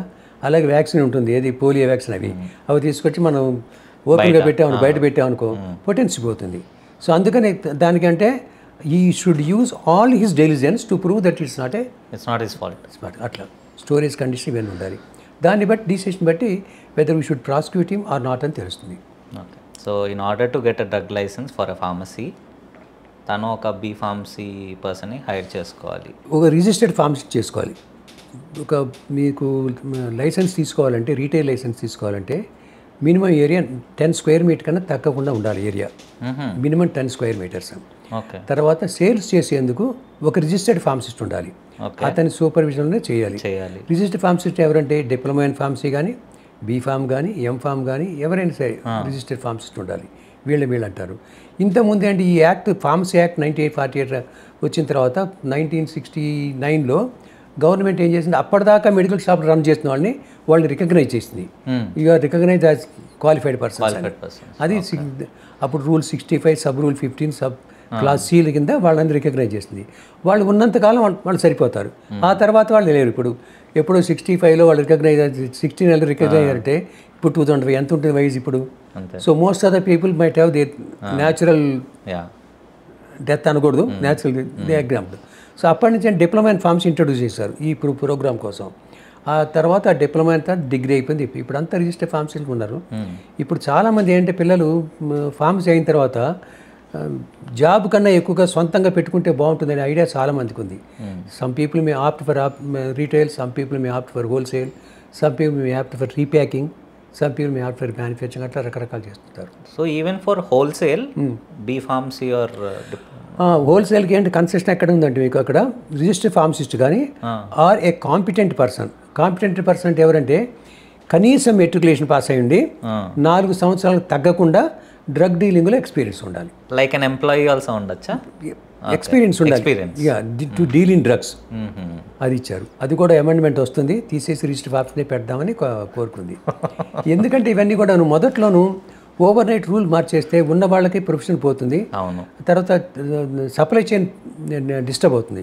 అది కాకుండా ఎందుకంటే government will always think before implementing the law, amending the law, the pros and cons. కాబట్టి ఒక్కసారి ఓవర్ నైట్ తీయకుండా స్టెప్ బై స్టెప్. ఇప్పుడు నేను చెప్పాను అది క్వాలిఫైడ్ పర్సన్స్ అని. ఇప్పుడు క్వాలిఫైడ్ ఎవరు లేరు, అందరు డిప్లొమా ఇన్ ఫార్మసీ ఉన్నారు. ఒకళ్ళ, ఇద్దరా, ముగ్గురా అని డిపెండింగ్ ఆన్ దట్. సపోజ్ మనకు బిజినెస్ చాలా ఎక్కువ ఉంది అనుకో, 4 పెడతాం. మామూలు వాడికి 1000 రూపాయలు, వీడికి ఇవ్వాలి, జీతం ఇవ్వకుండా పని చేయడు కదా. కాకపోతే ఇంక 10% ఎక్కువ అవుతుంది. So you're more happy to have a qualified person with you for dispensing the drugs. Okay. Drug control authority mission స్టేట్మెంట్లోనే make the state free of spurious drugs అని ఉంది కదా. What do you mean by the spurious drugs? Spurious అనేది రకరకాలుగా ఉంటాయి. ఒకటి definition ఉంది, what is spurious drug అని సెక్షన్ 17లో చెప్తారు. కామన్గా మనకు అర్థమయ్యేది ఏంటి, స్పూరియస్ అనేది మందు ఉండదు దానిలో. ఓకే. ఇప్పుడు మనకు పారాసిటమాల్ ట్యాబ్లెట్ తీసుకోవాలి, పారాసిటమాల్ లేదు ఒట్టి ట్యాబ్లెట్ కొట్టించాడు, అది అనుకుంటారు చాలా మంచి స్పూరియస్. కానీ ఒక్కోసారి ఏమవుతుందంటే బ్రాండ్ లీడర్ ఎవరో ఉంటారు, ఆ బ్రాండ్ ఇంకొకటి కాపీ చేస్తాడు, అది స్పూరియస్ వస్తుంది. అట్లాంటివన్నీ స్పూరియస్ ఉంటాయి. కొన్ని అడల్టరేట్ డ్రగ్స్ కూడా ఉంటాయి కొన్ని. ఫర్ ఎగ్జాంపుల్ అంటే ఫంగస్ గ్రోత్ వచ్చింది అనుకో, మరి అది అడల్ట్రేట్స్ కింద వచ్చేస్తుంది. అందుకని అంటే ఈ adulteration, spurious, not of standard quality అని 3 రకాలు ఉంటాయి. మిస్ బ్రాండెడ్ అంటే ఏదైనా పబ్లిక్ అర్థం కాకుండా దాన్ని వాడిని మిస్గైడ్ చేస్తుంటాం మనం. ఓకే, మిస్గైడ్, ఈ ట్యాబ్లెట్ వేసుకోండి సాయంత్రానికల్లా మీకు శక్తి వస్తుంది అంటారు. అది నిజంగా వస్తుందా? రాదు. You are misguiding him. Okay, so it's not true, you are doing it. అందుకని అలాంటి మిస్గైడింగ్ అడ్వర్టైజ్మెంట్ కంట్రోల్ చేసేందుకు there is another act called drugs and magic remedies objectionable advertisement act అని. సో దాని కింద తీసుకుంటారు. ఈ డ్రగ్ యాక్ట్లోనే ఉంది, దానిలోనే ఉంది. ఇక్కడంతా దానిలో అయితే అల్లోపతిక్, ఆయుర్వేదిక్, హోమియోపతి అన్నీ కలుస్తాయి. ఇది డ్రగ్ అండ్ మ్యాజిక్. దీనిలో అయితే డ్రగ్ యాక్ట్లో అయితే మొత్తం ఓన్లీ అల్లోపతిక్ డ్రగ్స్ కలుస్తాయి. అట్లా డిఫరెంట్ టైప్ ఉంటాయి. సార్ ఫార్మసీ ఓపెన్ చేసాం, అంతా బాగానే ఉంది. డ్రగ్స్కి వచ్చేసరికి 2 టైప్స్ నార్మల్గా జనాలకి అర్థమయ్యేవి ఏంటంటే, ఒకటి ఎథికల్ డ్రగ్స్, ఇంకొకటి జనరిక్ డ్రగ్స్. కొంచెం జనరిక్ డ్రగ్స్ అంటే జనాలకు అంత నమ్మకం లేదు, పని చేస్తుందా లేదా అనేది. ఇది ఎంతవరకు కరెక్ట్, ఏంటి అసలు డిఫరెన్స్ ఏంటి? అసలుకి ఈ జనరిక్ డ్రగ్స్, ఎథికల్ డ్రగ్స్ అనే మాట కామన్ మ్యాన్కి తెలియదు. ఊరికి మనం because we're in the field we'll be knowing it generics ఇవన్నీ అనుకుంటాం. కానీ అట్లా జనరిక్స్ అని ఏమంటే నార్మల్గా ఏమంటే కొన్ని చీప్ బ్రాండ్స్ అంటారు, కొన్ని బ్రాండ్ అంటారు. అన్నీ బాగానే ఉంటాయి. మీరు బాగలేవు అనే క్వశ్చన్ ఉండదు. చెడు అనేది బ్రాండ్లోనూ ఉంటుంది, దీనిలోనూ ఉంటుంది. జనరిక్ డ్రగ్స్లో కూడా same schedules, same requirements, same కండిషన్స్తో మ్యానుఫ్యాక్చర్ చేస్తారు. అక్కడ మ్యానుఫ్యాక్చర్ చేసి అనాలిసిస్ చేసి బయటికి పంపిస్తారు, చేయకుండా పంపించారు. కాకపోతే అంటే కొన్ని డ్రగ్స్కి ప్రైస్ కంట్రోల్ ఉంది, ఆ ప్రైస్ కంట్రోల్ దాటి వేయలేరు. కొన్నిటికి లేదు, లేని దానికి కూడా ఎంఆర్పి ఎంత వేసుకొని కన్సెషన్ ఇస్తారు. అట్లా జరుగుతాయి. కాబట్టి జనరిక్ డ్రగ్స్కి దేని అది బాగుంటాయి, బ్రాండ్ బాగుంటుంది, ఇది బాగుంటుంది ఏం లేదు. They are as good or as bad. ఎందుకంటే ఎవరైనా మ్యానుఫ్యాక్చర్ చేసినప్పుడు ఆ క్వాలిటీ కంట్రోల్ మెజర్స్ అన్నీ తీసుకోవాలి. షెడ్యూల్ ఏమని గుడ్ మ్యానుఫ్యాక్చరింగ్ ప్రాక్టీస్ ఉంటుంది. ఇప్పుడు కొత్తది రివైజ్ కూడా అయిపోయింది లేటెస్ట్గాను. దాని ప్రకారం ఎవరు చేసినా, చిన్న కంపెనీ చేసినా పెద్ద కంపెనీ చేసినా ఆ కండిషన్స్ అన్నీ ఫాలో అయ్యాలి. ఫాలో అయిన తర్వాత చేయాలి. రా మెటీరియల్ ఎనలైజ్ చేయాలి, ఫినిష్ ప్రొడక్ట్ ఎనలైజ్ చేయాలి, వచ్చిన లేబుల్స్ కూడా చూసుకోవాలి. వాళ్ళు ఏం లేబుల్ ఇస్తున్నా అని చెప్పి, ఎట్లా మన డిజైన్ ఎలా ఉంది, ఆ డిజైన్ దాని ప్రకారం ఉందా లేదా అని స్పూరియస్ కనుక్కోవడానికి లేబుల్స్ చాలా ఉపయోగపడతాయి. సపోజ్ ఒరిజినల్ మ్యానుఫ్యాక్చర్ లేబుల్ ఇలా ఉంది, కొత్త వాడికి డిఫరెంట్ కనిపిస్తుంది. దేర్ ఈజ్ అ డిఫరెన్స్ మనకు కనిపిస్తుంది. ఈ మధ్య మీరు చూసారో లేదో 500 రూపీస్ నోట్స్ డూప్లికేట్ వచ్చాయి. రిజర్వ్ బ్యాంక్కి RESERVE బదులు VA కొట్టాట. చూసారు, మన అదృష్టం, దాన్ని కట్టుకోగలిగాం. అలాగే స్పెల్లింగ్ మిస్టేక్స్ కూడా వస్తాయి. అట్లాగే ఇవన్నీ చూసి, ఇవన్నీ కూడా unless you are in the field you will not be able to experience it. So sir, efficacy అనేది ఇందాక మనం మాట్లాడుకున్నప్పుడు మాట్లాడాము. సో ఆ బ్రాండెడ్ అయినా కానీ లేదా ఇదైనా కానీ ఎఫికసీ సేమ్ ఉంటుందా? రెండిటికి సేమ్ ఉంటుంది. ఇప్పుడు క్వాలిటీ కంట్రోల్ దగ్గరకు వచ్చేసరికి ఫార్మకోపియా ఉంటుంది. మనకు షెడ్యూల్ 2 ఆఫ్ ది యాక్ట్ ప్రకారం ఏముంటుందండి, షెడ్యూల్ 1 యాక్ట్ ఉంటుందంటే దానిలో drugs manufacture in India shall comply with the standards as laid down in the pharmacopoeia of India. అంటే it's a book of standards for India. అన్ని drugs కానీ కూడా దానిలో జనరల్గా ఏముండాలి, ట్యాబ్లెట్స్ ఎట్లా ఉండాలి, క్యాప్సిల్స్ ఎలా ఉండాలి, సిరప్ ఎలా ఉండాలి, లేదా అన్నీ దానిలో రాసిస్తారు. దాని కొన్ని డ్రగ్స్ ఫార్మకోపియాలు, కొన్ని నాన్ ఫార్మకోపియాలు ఉంటాయి. ఒకవేళ మన ఫార్మకోపియా లేదనుకో, అదర్ కంట్రీస్ ఫార్మకోపియా అంటే దాన్ని మనం తీసుకోవచ్చు. ఆ స్టాండర్డ్స్ కూడా యాక్సెప్ట్ చేస్తాం. అన్ని స్టాండర్డ్స్ దాని ప్రకారం చేయాలి. అనాలిసిస్ చేసినా ఆ ప్రొసీజరే చేయాలి. ఒకవేళ ఆ ప్రొసీజర్ కాకుండా కొత్త ప్రొసీజర్ పెడితే నీ ప్రొసీజర్ కరెక్ట్ అని చెప్పి నువ్వు ప్రూవ్ చేసుకోవాలి. అప్పుడే దానికి వ్యాలిడిటీ ఇస్తారు. మీరు ఒక మ్యానుఫ్యాక్చరింగ్ పలానా కంపెనీకి ఎలా ఇస్తారు సార్ లైసెన్స్? ఏమైనా బ్యాక్గ్రౌండ్ వెరిఫికేషన్ ఏమైనా చేస్తారా? లైసెన్స్ మ్యానుఫ్యాక్చరింగ్ అంటే ముందు ప్రెమిసెస్ చూడాలి. ఆ ప్రెమిస్ షెడ్యూల్ ఏమని చెప్పాను కదా, దానిలో ఇస్తాడు. దానికి ఎంతంత ఏరియా ఉండాలి, ఏ సెక్షన్లు ఉండాలి, ఎలా ఉండాలి చెప్పాలి. అన్నీ ఉన్నాయా లేని ఆ ఫ్యాక్ట్ ప్రకారం చూస్తాం. అయిన తర్వాత who is the technical staff, ఆ టెక్నికల్ స్టాఫ్ ఎవరు, వాడి క్వాలిఫికేషన్ ఏంటి, ఎక్స్పీరియన్స్ ఏమిటి, ఈ పర్టికులర్ టైప్ చేసేందుకు ఉందా లేదా ఎక్స్పీరియన్స్ వాడికి. సపోజ్ నాకు ఇంజెక్టబుల్స్ ఎక్స్పీరియన్స్ ఉంది, ట్యాబ్లెట్స్కి అప్లై చేశాను, నాకు లేదు కదా. సో నాకు కావాలని నేను మరలా ట్రైనింగ్ తీసుకోవాలి. అలా చేసిన తర్వాతనే అవన్నీ కంప్లై అయితే అప్పుడు దిగెట్టే license. So let's say I got a license and నేను ఏదో ట్యాబ్లెట్స్ తయారు చేశాను. నేను మార్కెట్లోకి ఆ ట్యాబ్లెట్స్ పంపక ముందు మీ దగ్గరకు వచ్చి మళ్ళీ ఏమైనా పర్మిషన్ లేదు లేదు, మా దగ్గరే మీకు లైసెన్స్ ఇచ్చేప్పుడు దానిలో కంప్లీట్ ఫార్ములాతో ఇస్తాం. కాంప్లెట్ కోటెడ్ ట్యాబ్లెటా, అన్కోటెడ్ ట్యాబ్లెటా, లేకపోతే సస్టైన్ రిలీజ్ ట్యాబ్లెటా, అన్నీ కూడాను ఫార్ములా ఇస్తారు. మీకు ఫార్ములా లిస్ట్ ఇస్తారు. ఆ లిస్ట్ ప్రకారం మీరు మ్యానుఫ్యాక్చరింగ్ మీరు అమ్ముకోవచ్చు. మా దగ్గర డ్రగ్ కంట్రోల్ డిపార్ట్మెంట్ రావాల్సిన పని లేదు. లైసెన్స్ అంటే సార్ ఒక కాంపోజిషన్కి లైసెన్స్ ఇస్తారు అంతేనా? కాదు, ఒక లైసెన్స్ ఉంటుంది ఫామ్ 25, 28 రెండునే మ్యానుఫ్యాక్చరింగ్, దానికి లిస్ట్ ఆఫ్ ప్రొడక్ట్స్ ఇస్తాం. సో మీకు 20 కావచ్చు, 30 కావచ్చు, 100 కావచ్చు, మీ కెపాసిటీని బట్టి, మీకున్న ఎక్విప్మెంట్ని బట్టి, మీకున్న దీన్ని బట్టి మీకు నెంబర్ ఆఫ్ తీసుకుంటారు. ఇప్పుడు మీరు 100 ప్రొడక్ట్స్ తీసుకున్నారు అనుకో, మ్యానుఫ్యాక్చర్ చేయలేరు కదా, అందుకని మీకు ఎంత కావాలో అంతే తీసుకుంటారు. అంటే ఫస్ట్ టైం లైసెన్స్ చెప్పి 10 ప్రొడక్ట్స్కి లిమిట్ చేస్తాం. తర్వాత కాబట్టి మళ్ళీ ఎక్స్ట్రా ఫీజు కట్టాలి. ఆ 10K ఒరిజినల్ ఫీజు వస్తుంది అని తీసుకోవచ్చు. ఆ కండిషన్స్ అన్ని షెడ్యూల్, మ్యానుఫ్యాక్చరింగ్ షెడ్యూల్ ఏం చాలా క్లియర్గా ఉంటుంది. ఏమేం కావాలి, ఏమేమి రిక్వైర్మెంట్ ఉన్నాయి ఎలా చెప్తా. అలాగే క్వాలిఫైడ్ పర్సన్ అంటే ఎవరు, టెక్నికల్ స్టాఫ్ ఎవరు, మ్యానుఫ్యాక్చరింగ్ ఏంటి, క్వాలిటీ కంట్రోల్ అంటే, అలాగే ల్యాబొరేటరీ కూడా షెడ్యూల్ L1 అని ఉంది. దాని ప్రకారం కూడా మనం తీసుకోవాలి ఎట్లా ఉన్నాయని చెప్పి. సో ఇప్పుడు ఒక బ్యాచ్ ఆఫ్ మెడిసిన్స్ పలానా నాకు లైసెన్స్ ఇచ్చినందుకు నేను మ్యానుఫ్యాక్చర్ చేసేసాను, ఒక బ్యాచ్ రెడీ అయింది. నేను టెస్టింగ్ చేసుకోవాలనేది కూడా దానిలో మీరు ఇచ్చిన రూల్స్ అండ్ రెగ్యులేషన్స్లో ఉంటుందా? అసలు మీరు టెస్ట్, దాన్ని క్వాలిటీ కంట్రోల్ టెస్ట్ చేయకుండా మీరు రిలీజ్ చేయకూడదు. అది అందుకని టెస్ట్ చేయాల్సింది. అందుకనే బ్యాచ్ రికార్డులో, మ్యానుఫ్యాక్చర్ రికార్డులో date of completion of manufacturing, date of release by the quality control department అని ఒక కారం ఉంటుంది. అని మీరు పలానా ఆ తర్వాత మీరు అమ్ముకోవాలి. సో నేను టెస్ట్ చేసుకుంటే సరిపోతుందా, లేదంటే ఒక థర్డ్ పార్టీది కూడా పెట్టాలి?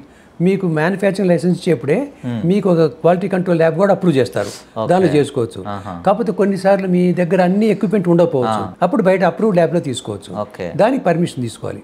ఇట్లా మా దగ్గర లేదు సార్, వాళ్ళ దగ్గర తీసుకుంటామని చెప్పి తీస్తే పర్మిషన్ ఇస్తారు, you can get it done. Okay, as a customer or consumer ఆ క్వాలిటీ టెస్ట్ పాస్ అయింది పలానా బ్యాచ్ అని పబ్లిక్ డొమైన్లో అవైలబుల్ ఉందా? పాస్ అయిందని దానికి, ఫెయిల్ అయిన దానికి అడగవచ్చు, కానీ అన్ని పాస్ అవుతాయి, ఫెయిల్ అయ్యేది తక్కువ కదా. ఇప్పుడు మనకు థౌజండ్స్ ఆఫ్ శాంపుల్స్ తీసుకుంటే మహా అయితే 20-30 ఫెయిల్ అయ్యే దాంట్లో రకరకాల రీజన్స్ ఉంటాయి. కొన్ని డిజింటిగ్రేషన్ ఫెయిల్ అవ్వచ్చు, కొన్ని డిస్క్రిప్షన్లో ఫెయిల్ అవ్వచ్చు, కొన్ని అపియరెన్స్లో ఫెయిల్ అవ్వచ్చు, కొన్ని లేబుల్ మిస్టేక్ అవ్వచ్చు, ఇలా ఉంటాయి అన్ని. Unless it is prove to be bad, it's suppose to be good one. అది అంతే. ఓకే, సో క్వాలిటీ కంట్రోల్లో మ్యాక్సిమం ఎఫికసీ లెవెల్ చూస్తున్నారు, ఎక్కువ ఉందా తక్కువ ఉందా చూస్తారు. క్వాలిటీ కంట్రోల్ ఎఫికసీ అనే దానికి స్టాండర్డ్స్ అని అంటారు. స్టాండర్డ్స్ అంటే ప్రతి ట్యాబ్లెట్ కూడాను +or- ఇస్తారు, ప్రతి డ్రగ్కి +or- లిమిట్ ఇస్తారు. సో 100 మించి ఉందనుకో లేబుల్ మీద, 100కి ఎగ్జాక్ట్గా 100 ఉండరు, ఎక్కువ ఉంటుంది తక్కువ ఉంటుంది. ఆ ఎక్కువ తక్కువ ఎంత అనేది లిమిట్ పెడతారు. పేటెంట్ ప్రొపరేట్ మీద +or- 10%. షెడ్యూల్ V అని ఒకటి ఉంటుంది, దాని ప్రకారం ఇచ్చారు +or- 10%. మిగిలిన ట్యాబ్లెట్స్ కానీ మిగిలిన ఫార్ములేషన్స్ అన్నిటి కూడాను ఫార్మకోపేర్ ఇస్తారు, ఫార్మకోపేర్ ప్రకారం చేయాలి. ఓకే, ఇంకొకటి సార్, ఇప్పుడు మ్యానుఫ్యాక్చర్ చేస్తారు కదా, వాళ్ళు అమ్మేస్తారు, వాళ్ళ పని అయిపోయింది, తర్వాత హోల్సేలర్స్ దగ్గరకు వస్తుంది, హోల్సేలర్స్ రీటైలర్స్కి అమ్మేస్తారు. రీటైలర్స్ వచ్చేసి లాస్ట్లో they are the ones who give out to the consumers. So if a tablet fails for some reason, who is responsible in this whole chain? చాలా మంచి ప్రశ్న ఇది, ఎందుకంటే అందరికీ వచ్చే అనుమానం ఇదే. ఒక మెడికల్ షాప్ దగ్గరికి, అంటే రీటైల్ చెప్తాను, మెడికల్ షాప్ దగ్గరికి శాంపుల్స్ తీసుకున్నాం అనుకో, అది క్వాలిటీ ఫెయిల్ అయిపోతే దానికి ఇమీడియట్గా అతను నోటీస్ ఇస్తారు. అయ్యా నీ దగ్గర శాంపుల్ తీసుకున్నాను, ఇది ఫెయిల్ అయిపోయింది, రిపోర్ట్ నీకు కాపీ ఇస్తున్నాను తీసుకో, కాకపోతే నువ్వు నాకు డిస్క్లోజ్ చేయి ఎక్కడ కొన్నామని. సెక్షన్ 18A అని ఒకటి ఉంది, దాని కింద అంటే every person not being a manufacturer of a drug or his authorised distribution thereof shall disclose to the inspector the name, address and other particulars of the person from whom he has got the drug. Sir నేను పలానా wholesale దగ్గర కొన్నాను, వాడి దగ్గరికి వెళ్తాం, వాడి invoice copy ఇస్తారు, invoice వాడి దగ్గర కన్ఫర్మ్ తీసుకుంటారు. ఇలా up to the manufacturer the chain is completed. అప్పుడు మ్యానుఫ్యాక్చర్ కూడా తెలుస్తుంది, ఓ నాది ఫెయిల్ అయిందని. Then he will come out, sir నాది బాగానే ఉంది, బాగాలేదని చెప్పి తీసుకుంటాడు. సపోజ్ అది వాడి లెక్క ప్రకారం అది బాగుంది అనుకో, బాగుంటే he will challenge the report government ఆన్సిటీ. సార్ మా రిపోర్ట్ బాగుంది, మేము చేసుకున్నాం, send it to central drug laboratory Calcutta for reanalysis అంటారు. There is a provision where you can send it there. అంటే ఇక్కడ ఏమంటే ఈ చైన్లో ఎక్కడ ఉంటుందంటే, ఎవరైనా మధ్య ఈ గ్యాప్లో కానీ ఆ ఇన్వాయిస్లో అవి ప్రొడ్యూస్ చేయలేదనుకో, is an accused. Okay, is also an accused manufacture. అంటే అప్పట్లో ఈ సిస్టమ్లు అన్నీ లేవు కదా సార్. మరి అప్పట్లో నేను ఒక 5 హోల్సేలర్స్ నుంచి తీసుకున్నాను అనుకోండి, ఏ డ్రగ్ ఎవరి నుంచి తీసుకున్నాను నా దగ్గర రికార్డ్, బ్యాచ్ నెంబర్ ఉంటుంది కదా, బ్యాచ్ నెంబర్ ఉంటుంది, బ్యాచ్ నెంబర్ అలా టాలీ చేసుకుంటారు. ఇన్ఫ్యాక్ట్ ఇప్పటికి కూడాను యాక్ట్లో చూస్తే మీరు carbon duplicate copies shall be maintained అని ఉంటుంది ఇప్పటికి కూడా, ఈవెన్ టుడే. అప్పట్లో మరి కార్బన్ డూప్లికేట్ దాని మీదనే కదా అంతా సేవ్ అయ్యేది. ఇప్పుడు గవర్నమెంట్ నుంచి బాగా పుష్ వస్తుంది రిగార్డింగ్ జన ఔషధి, జీవనాధారి ఫార్మసీస్, కానీ జనాలకు అవగాహన లేదు, అలాంటివి ఉన్నాయి అక్కడ మెడిసిన్స్ తక్కువకి వస్తాయి అని.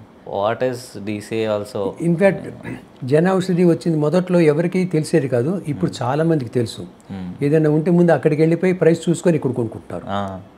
ఇప్పుడు జనం చాలా well aware, they are well aware. అందుకని తక్కువ ఉంటుంది లేదు చూసుకుంటారు. కాకపోతే అంటే ప్రతి వాళ్ళకి ఒక పర్టికులర్ షాప్ మీద నమ్మకం ఉంటుంది, అక్కడికి వెళ్తారు. ఎందుకంటే ఇట్స్ నోన్ టు యూ, ఎందుకంటే నోన్ మనవాడు మనకు చేస్తాడు మన నమ్మకం ఉంటుంది. బాగా కాస్ట్లీ ఉందనుకో షాప్ వాళ్ళే చెప్తారు, సార్ ఇది జనరిక్ ఐటమ్ తీసుకోండి మీకు చౌకగా పడుతుందని. ఇప్పుడు జనరిక్ అని సపరేట్ షాపులు ఉన్నాయి, రెగ్యులర్ షాప్లో కూడా జనరిక్ కౌంటర్ పెడుతున్నారు. ఇప్పుడు ఆ మధ్య ఒక సర్క్యులర్ కూడా ఇచ్చారు, కౌంటర్లో ప్రతి చోట షాపులో జనరిక్ ఐటమ్స్ అని పేరు పెట్టి అక్కడ దానిలో పెట్టండి అని, అది కూడా ఇచ్చారు. సో ప్రైస్ చాలా వేరియేషన్ ఉంటుంది, అది నిజమే. Okay.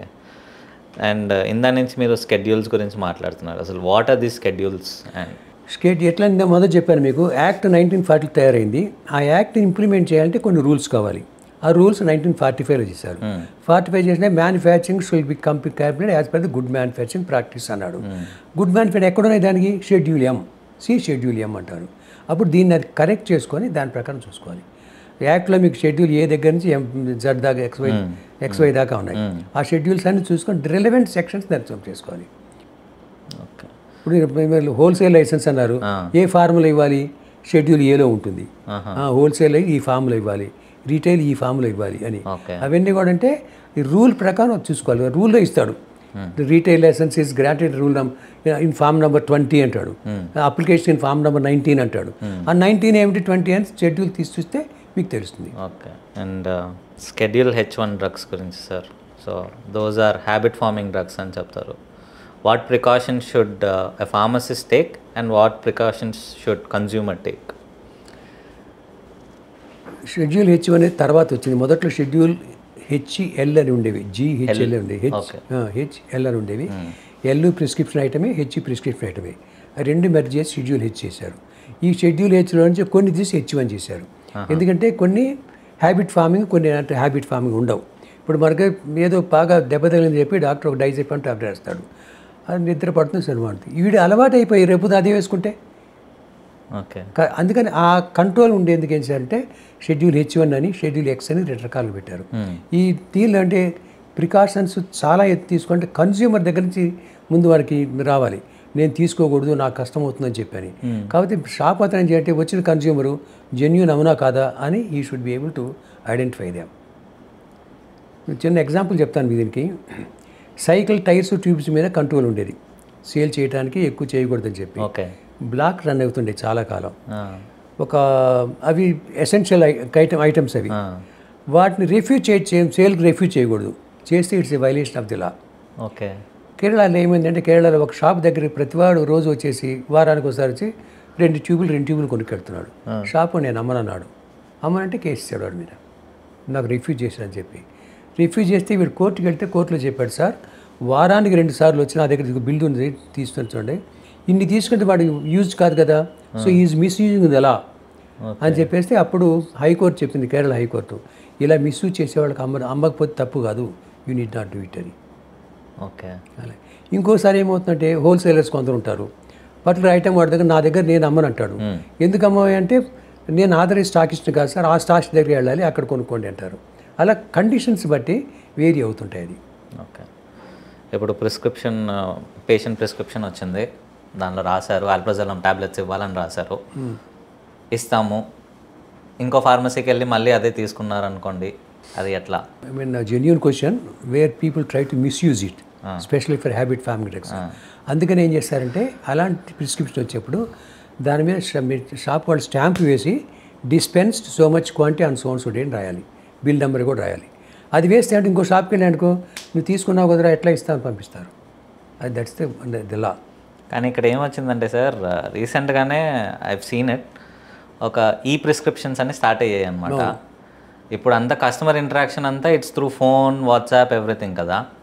They are sending the prescription through WhatsApp and ఈ డెలివరీ యాప్స్ ఉన్నాయి దానిలో పంపించేయమంటున్నారు, వాళ్ళు payments చేసేయమంటున్నారు.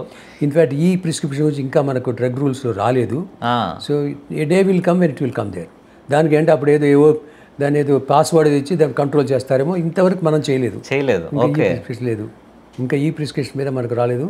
So if at all e prescription comes then pharmacist should not accept the prescription. ఇది ఎట్లా అంటే మనకు అదర్ కంట్రీ కొంచెం తేడా ఉన్నాయి. ఇప్పుడు అమెరికాలో ఉందనుకో, మీరు ఏదైనా మెడిసిన్ కొనాలంటే you can't purchase on your own, ఎందుకంటే ఇన్సూరెన్స్ డబ్బులు ఇస్తుంది మీకు, ఇన్సూరెన్స్ పే చేస్తుంది కాబట్టి they have a tie up with some pharmacies, అక్కడే వెళ్ళి కొనుక్కోవాలి మీరు. కాబట్టి ఖచ్చితంగా అక్కడికి వెళ్ళి కొంటారు, బిల్లు ఉంటుంది, అంతా ఉంటుంది. ఇక్కడ అలా కాదు, మీకు ఈ pay from our pocket. Doctor prescription ఇచ్చి నేను వెళ్ళి నేనే కొనుక్కుంటాను కదా, నా డబ్బు, మీ డబ్బుతో మీరు కొంటున్నారు. అప్పుడు ఈ ఇన్సూరెన్స్ ఈ కంట్రోల్ రాదు. అందుకని అంటే అది కొంచెం కష్టం. ఈ ప్రిస్క్రిప్షన్ వస్తే దాని మీద చేయాల్సిందే. People are on the job. In fact last time కూడా ఒక డ్రగ్ కన్సల్టేటివ్ కమిటీ మీటింగ్లో దీన్ని డిస్కస్ చేశారు. ఎలా కంట్రోల్ చేయాలని దే నామ్ సేవ్ చేసుకుంటున్నారు. అది ప్రిస్క్రిప్షన్. ఎందుకంటే సార్ మనకి ప్రిస్క్రిప్షన్ మీద డెఫినేషన్ చూస్తే డాక్టర్ సిగ్నేచర్తో ఉన్నదే ప్రిస్క్రిప్షన్, లేకపోతే కాదు. దాని మీద నంబర్ ఉండాలి, ఆయన పేరు ఉండాలి, ఆయన రిజిస్ట్రేషన్ నెంబర్ ఉండాలి, ఇవన్నీ ఉంటేనే ప్రిస్క్రిప్షన్. ఈ ప్రిస్క్రిప్షన్ నేనైనా కొట్టచ్చు, మీరైనా కొట్టచ్చు. దానికి ప్రతిదానికి ఏంటి, దానికి ఏదో కోడ్ లాంటిది ఇస్తారు. ఆ కోడ్ వచ్చినాక అప్పుడు అప్లికబుల్ అవుతుంది. ఇంకా they are all fluid stage. We do not know how are they going to make the rules and all. Habit forming drugs అయిపోయింది, we got a clarity. Stamp వేసేస్తే దెన్ ఇంకొక ఫార్మసీకి వెళ్ళి he cannot take those alprazolam ఉంటాయి. Right. Okay, that's అలా కట్టడి చేస్తున్నారు మీరు. ఇప్పుడు వాళ్ళు తెచ్చిన ప్రిస్క్రిప్షన్ లెట్స్ ఒక 30 ఆల్ప్రజల్ నెలకు రాశారు, స్టాంప్ కొట్టేసాం, అయిపోయింది. నెక్స్ట్ నెల వస్తాడు అదే ప్రిస్క్రిప్షన్ తీసుకుని. అందుకే డాక్టర్ రాస్తాడు కదా, to be continued for 1 year అనో, to be continue for 6 months అని రాస్తాడు కదా, దాని ప్రకారం చేస్తాం. ఫర్ ఎగ్జాంపుల్ బీపీ ట్యాబ్లెట్స్ ఉన్నాయనుకో, బీపీ లైఫ్ లాంగ్ వాడుతూనే వాళ్ళు. సో వాళ్ళు వాడతారు, use it for 6 months, use it for 1 year అంటాడు. అయిన తర్వాత దాంట్లో స్టాంప్ వేసి ఎంత తీసుకుని రాస్తాను. అవి ప్రిస్క్రిప్షన్స్ ఉంటాయి. ఓకే, సో ఒకవేళ ప్రిస్క్రిప్షన్లో 10 tablets అని ఉంటే 10 tablets ఇవ్వాలి. 10 ఆర్ లెస్ దాన్ దట్. 10 ఇప్పుడు నా దగ్గర డబ్బు లేవు, నేను 10 ఎందుకు, నాకు 5 వేయమంటాను, 5 ఇస్తారు. స్టాంప్ వేసి 5 ఇచ్చామని రాస్తారు. Next 5 can purchase. కస్టమర్స్కి కొన్ని హ్యాబిట్స్ ఉంటాయి, వాళ్ళ అలవాటు. మనకు మెడ్రాస్లో ఒకసారి మేము సర్వే కండక్ట్ చేసాం, వే బ్యాక్ ఇన్ 72లో, 71, 72లో. అసలు కన్స్యూమర్ ఎలా పర్చేజ్ చేస్తారని. మెడ్రాస్ స్టేట్లో అయితే ఏమిటే, డాక్టర్ 10 రాస్తే ఈరోజు డోస్ వరకు ఈరోజు కొనుక్కుంటాడు అంతే. కర్ణాటక వెళ్తే ఈ పూటకే కొనుక్కుంటాడు, సెకండ్ మళ్ళీ కొనుక్కుంటాడు. ఆంధ్రాకి వచ్చేస్తే 10 రోజులకి ఇచ్చేస్తే 20 రోజులు తీసుకుంటాడు. పడుంటాయి ఇవాళ పడుంటాయి. అదే కన్స్యూమర్ వాళ్ళకి ఆ టేస్ట్ తెలియదు అనమాట. ఇప్పుడు ఏదో బీ కాంప్లెక్స్ లాంటి తీసుకుంటే పడిపోతాయి. But you takes tablets like anti cancer అట్లా తీసుకోకూడదు కదా. అవి మనుషుల నేచర్, అది ఎట్లా ఉంటాయి కొన్ని తీసుకోవడం ఎలా అని చెప్పి. ఇప్పుడు ఫారెన్లో మనం సినిమాల్లో చూస్తే ట్యాబ్లెట్లు ఒక కంటైనర్లో పోసి ఇస్తారు. మన దగ్గర ఎందుకు అన్నీ వచ్చేసి స్ట్రిప్ ప్యాకింగ్ కానీ అల్యూమినియం ఫాయిల్లో కాదు. అసలు ఒకప్పుడు మనకు కూడా లూజ్ ప్యాకింగ్ ఉండేది. They were permitted way back. మేము చిన్నపిల్లలుగా ఉన్నప్పుడు, అంటే prior to 60s and we use to have loose packing ఉండేది. 10 tablets ఉదాహరణ వేసేవాడు. కాకపోతే ఏంటి, ఈ ట్యాబ్లెట్ ఓపెన్ చేసిన తర్వాత అట్మాస్ఫియర్కి ఎక్స్పోజ్ అవుతాయి. అయిపోయిన తర్వాత ఏమంటే దానికి there is a chance of the drug becoming bad. అది ఆ కండిషన్స్ పోతుంది, దానికి ఉండవు. అందుకని they started putting in the strips. తర్వాత డిస్పెన్సింగ్ కూడా ఈజీ, క్యారీయింగ్ ఈజీ నీకు. అదే బాటిల్ అనుకో, తీసుకెళ్ళి ఎక్కడ పెడతాం. అదే ఒక 10 tablets స్ట్రిప్ అయితే జేబులు పెట్టుకెళ్ళిపోవచ్చు. అదే 10 tablets పెద్ద బాటిల్ వస్తుంది. దానిలో ఏంటి, మాయిశ్చర్ రాకుండా ఉండాలి, మనం ఓపెన్ చేసి పెడతాము, ఎవరు వస్తారు, ఇవన్నీ ఉంటాయని ఆ టెంపరేచర్ కంట్రోల్, హ్యూమిడిటీ కంట్రోల్ కోసం ఈ స్ట్రిప్ ప్యాకింగ్, బల్క్ ప్యాకింగ్ పెట్టారు. It was earlier, it was there. తర్వాత మనకు 500 tablets ప్యాకింగ్ వచ్చేది, 1000 ప్యాకింగ్ వచ్చేది, 100s వచ్చేవి, 10s వచ్చేవి, అన్నీ వచ్చేవి. తర్వాత లూజ్ ప్యాకింగ్ తీశారు, only for the reason to protect the quality of the drug. How does a manufacture know that this product is going to expire after 1 year or 2 years? అది దానికి clinical trials, stability studies అని conduct చేస్తారు. ఆ stability studies మీద they exam తీసారు. Temperature control, humidity control పెట్టేసి దాన్ని చూసిన తర్వాత వాళ్ళకి ఎంత ఉంది టెంపరేచరు, ఇది whether it will be stable అని చెప్పి చూసి దాని ప్రకారం చేస్తారు. అంటే సార్ ఇప్పుడు ఫర్ ఎగ్జాంపుల్ May 2025లో ఈ స్ట్రిప్ ఎక్స్పైర్ అయిపోతుంది. Does it really mean that it's going to get expired or no అనేది? ఇక్కడ ఎక్స్పైర్ అనేది చాలామంది ఏమనుకుంటారంటే యాక్టివ్ ప్రిన్సిపల్స్ పోతుంది అనుకుంటారు. కాదు, యాక్టివ్గా ఉన్నప్పటికీ కూడా ఎక్స్పైర్ అంటే దానికి యాడ్వర్స్ రియాక్షన్స్ వస్తాయి. ఇప్పుడు మీరు ఒక ట్యాబ్లెట్ చేయాలంటే దానిలో ట్యాబ్లెట్ యాక్టివ్ ఇంగ్రీడియంట్తో పాటు మిగిలిన కూడా యాడ్ చేస్తాం. ఈ కాంబినేషన్ వచ్చేవరకు తర్వాత దానికి ఆ టైం దాటిన తర్వాత it may give adverse reactions. ఈ పాస్ అవ్వచ్చు అనాలిసిస్లో, కానీ అడ్వర్స్ రియాక్షన్స్ వస్తాయి, అందుకని దాన్ని కంట్రోల్ చేస్తాను. ఓకే. 25 ఎక్స్పైర్ అనుకో, 31 మే రాత్రి 12 గంటల దాకా ఉండి 12:30 పోతుందా అంటే కాదు, అట్లా కాదు. దానికి ఏంటి say precaution given to you so that you don't use it. Can a pharmacist sell that strip in the month of May? Yes, up to 31st May you can sell it. Okay. Suppose 31st May 30 tablet ఇచ్చావనుకో, what does it mean? What does it mean? What does it mean అంటే you're asking him to use after the date of expiry కదా, చేయకూడదు. అందుకని manufacturers కూడా ఏం చేస్తారంటే stock they call back when the date of expiry is fast approaching. ఉంటే ఒక నెల ముందు మాకు ఇవ్వండి అంటారు, తీసుకొస్తారు. ఓకే. ఆ మ్యానుఫ్యాక్చరర్స్ ఆ ఎక్స్పైర్డ్ ప్రోడక్ట్స్ని ఎట్లా డిస్పోజ్ చేయాలి? దానికి different laws are there. Disposal of the waste మెటీరియల్కి దాని డిఫరెంట్ లాస్, దాని ప్రకారం చేస్తారు. కొన్ని కాల్ చేస్తారు, కొన్ని ఇన్సిమినేట్ చేస్తారు, కొన్ని వాటర్లో డిజాల్వ్ చేస్తారు, రకరకాలు ఉంటాయి. దాని డిపెండింగ్ అది పొల్యూషన్ కంట్రోల్ బోర్డు వాళ్ళు కంట్రోల్ చేస్తారు, అది దాని ప్రకారం. So it's going to another, ఇంకా పొల్యూషన్ కంట్రోల్ బోర్డు చూసుకుంటారు. వాళ్ళు చూస్తారు హౌ టు డిస్పోజ్ అని చెప్పి వాళ్ళు చూస్తారు. ఫర్ ఎగ్జాంపుల్ చెత్త కుప్పలో వేస్తే మెడిసిన్స్ అన్నీ అవన్నీ సాయిల్లోకి వెళ్ళిపోయి ఇట్ విల్ కంటామినేట్. చెత్త కుప్పలో వెయ్యరు. ఎందుకు చెత్త కుప్పలు వేస్తే ప్రాబ్లం ఏంటి, వాడికి పక్కన వాళ్ళు తిడతారు, మనం కాదు, పక్కన వాళ్ళు ఇంటి పక్కన వాళ్ళు వచ్చి తిడతారు. ప్లస్ అది కష్టం కూడా చెత్త కుప్పలో వేయటం. ఇప్పుడు వీళ్ళకి ఏంటంటే తీసుకెళ్ళి మ్యానుఫ్యాక్చర్ చేస్తే you get money back. Right. అది ఎందుకు ఏ మ్యానుఫ్యాక్చర్, అందుకనే ఒక రూల్ ప్రకారం ఏమిటంటే ఒక బాక్స్ పెట్టి దానిలో date expiry date not for sale అని పెట్టి దానిలో పడేయమంటారు. కంపెనీ వాళ్ళు వచ్చి తీసుకుంటారు వాళ్ళు. ఆ ప్రొవిజన్ ఇచ్చారు. ఒక మెడికల్ మెడిసిన్స్ మాత్రమే ఎక్స్పైరీ అయితే రీప్లేస్ చేసేందుకు అవకాశం ఉంది. బట్ ఇంకే ప్రోడక్ట్ ఉంది ఏం లేదుగా, ఎవరికి లేదు. ఫర్ ఎగ్జాంపుల్ డాక్టర్ 10 ఇస్తాడు, 10 వేసుకోమని చెప్తాడు. కాల్షియం టాబ్లెట్స్ అనుకుందాం, షీట్కి 15 వస్తాయి, వీళ్ళు లూజ్ చేయరు. లూజ్ చేస్తే ఎక్స్పైరీలో పోతాయని బాధ. కస్టమర్లు ఏమో 10 కావాలి అంటారు. ఇంత ఏమంటాము కోఆర్డినేషన్ లేనప్పుడు ఎట్లా సార్? ఈ పార్టీ బాధపడుతుంది, ఆ పార్టీ బాధపడుతుంది. అదేదో మరి యూఎస్లో ఇప్పటికీ బాక్సెస్ ఇందాక ఎలా అయితే మాట్లాడామో అలా ఉంటే అసలు వేస్టేజ్ అనేదే ఉండదు, ఎక్స్పైరీ అనేదే ఉండదు కదా. అక్కడే అంతే కదా, 10 టాబ్లెట్ 15 టాబ్లెట్ ఉంటాయి. అప్పుడు నీకు 15 టాబ్లెట్ బాటిల్లో ఉన్నాయనుకో, 10 రాశాడు అనుకో, 15 ఇస్తే మిగిలిన 5 ఏం చేస్తారు? అక్కడ కూడా బాటిల్లో 15. ఓకే. 10 ఉంటాయి, 15 ఉంటాయి.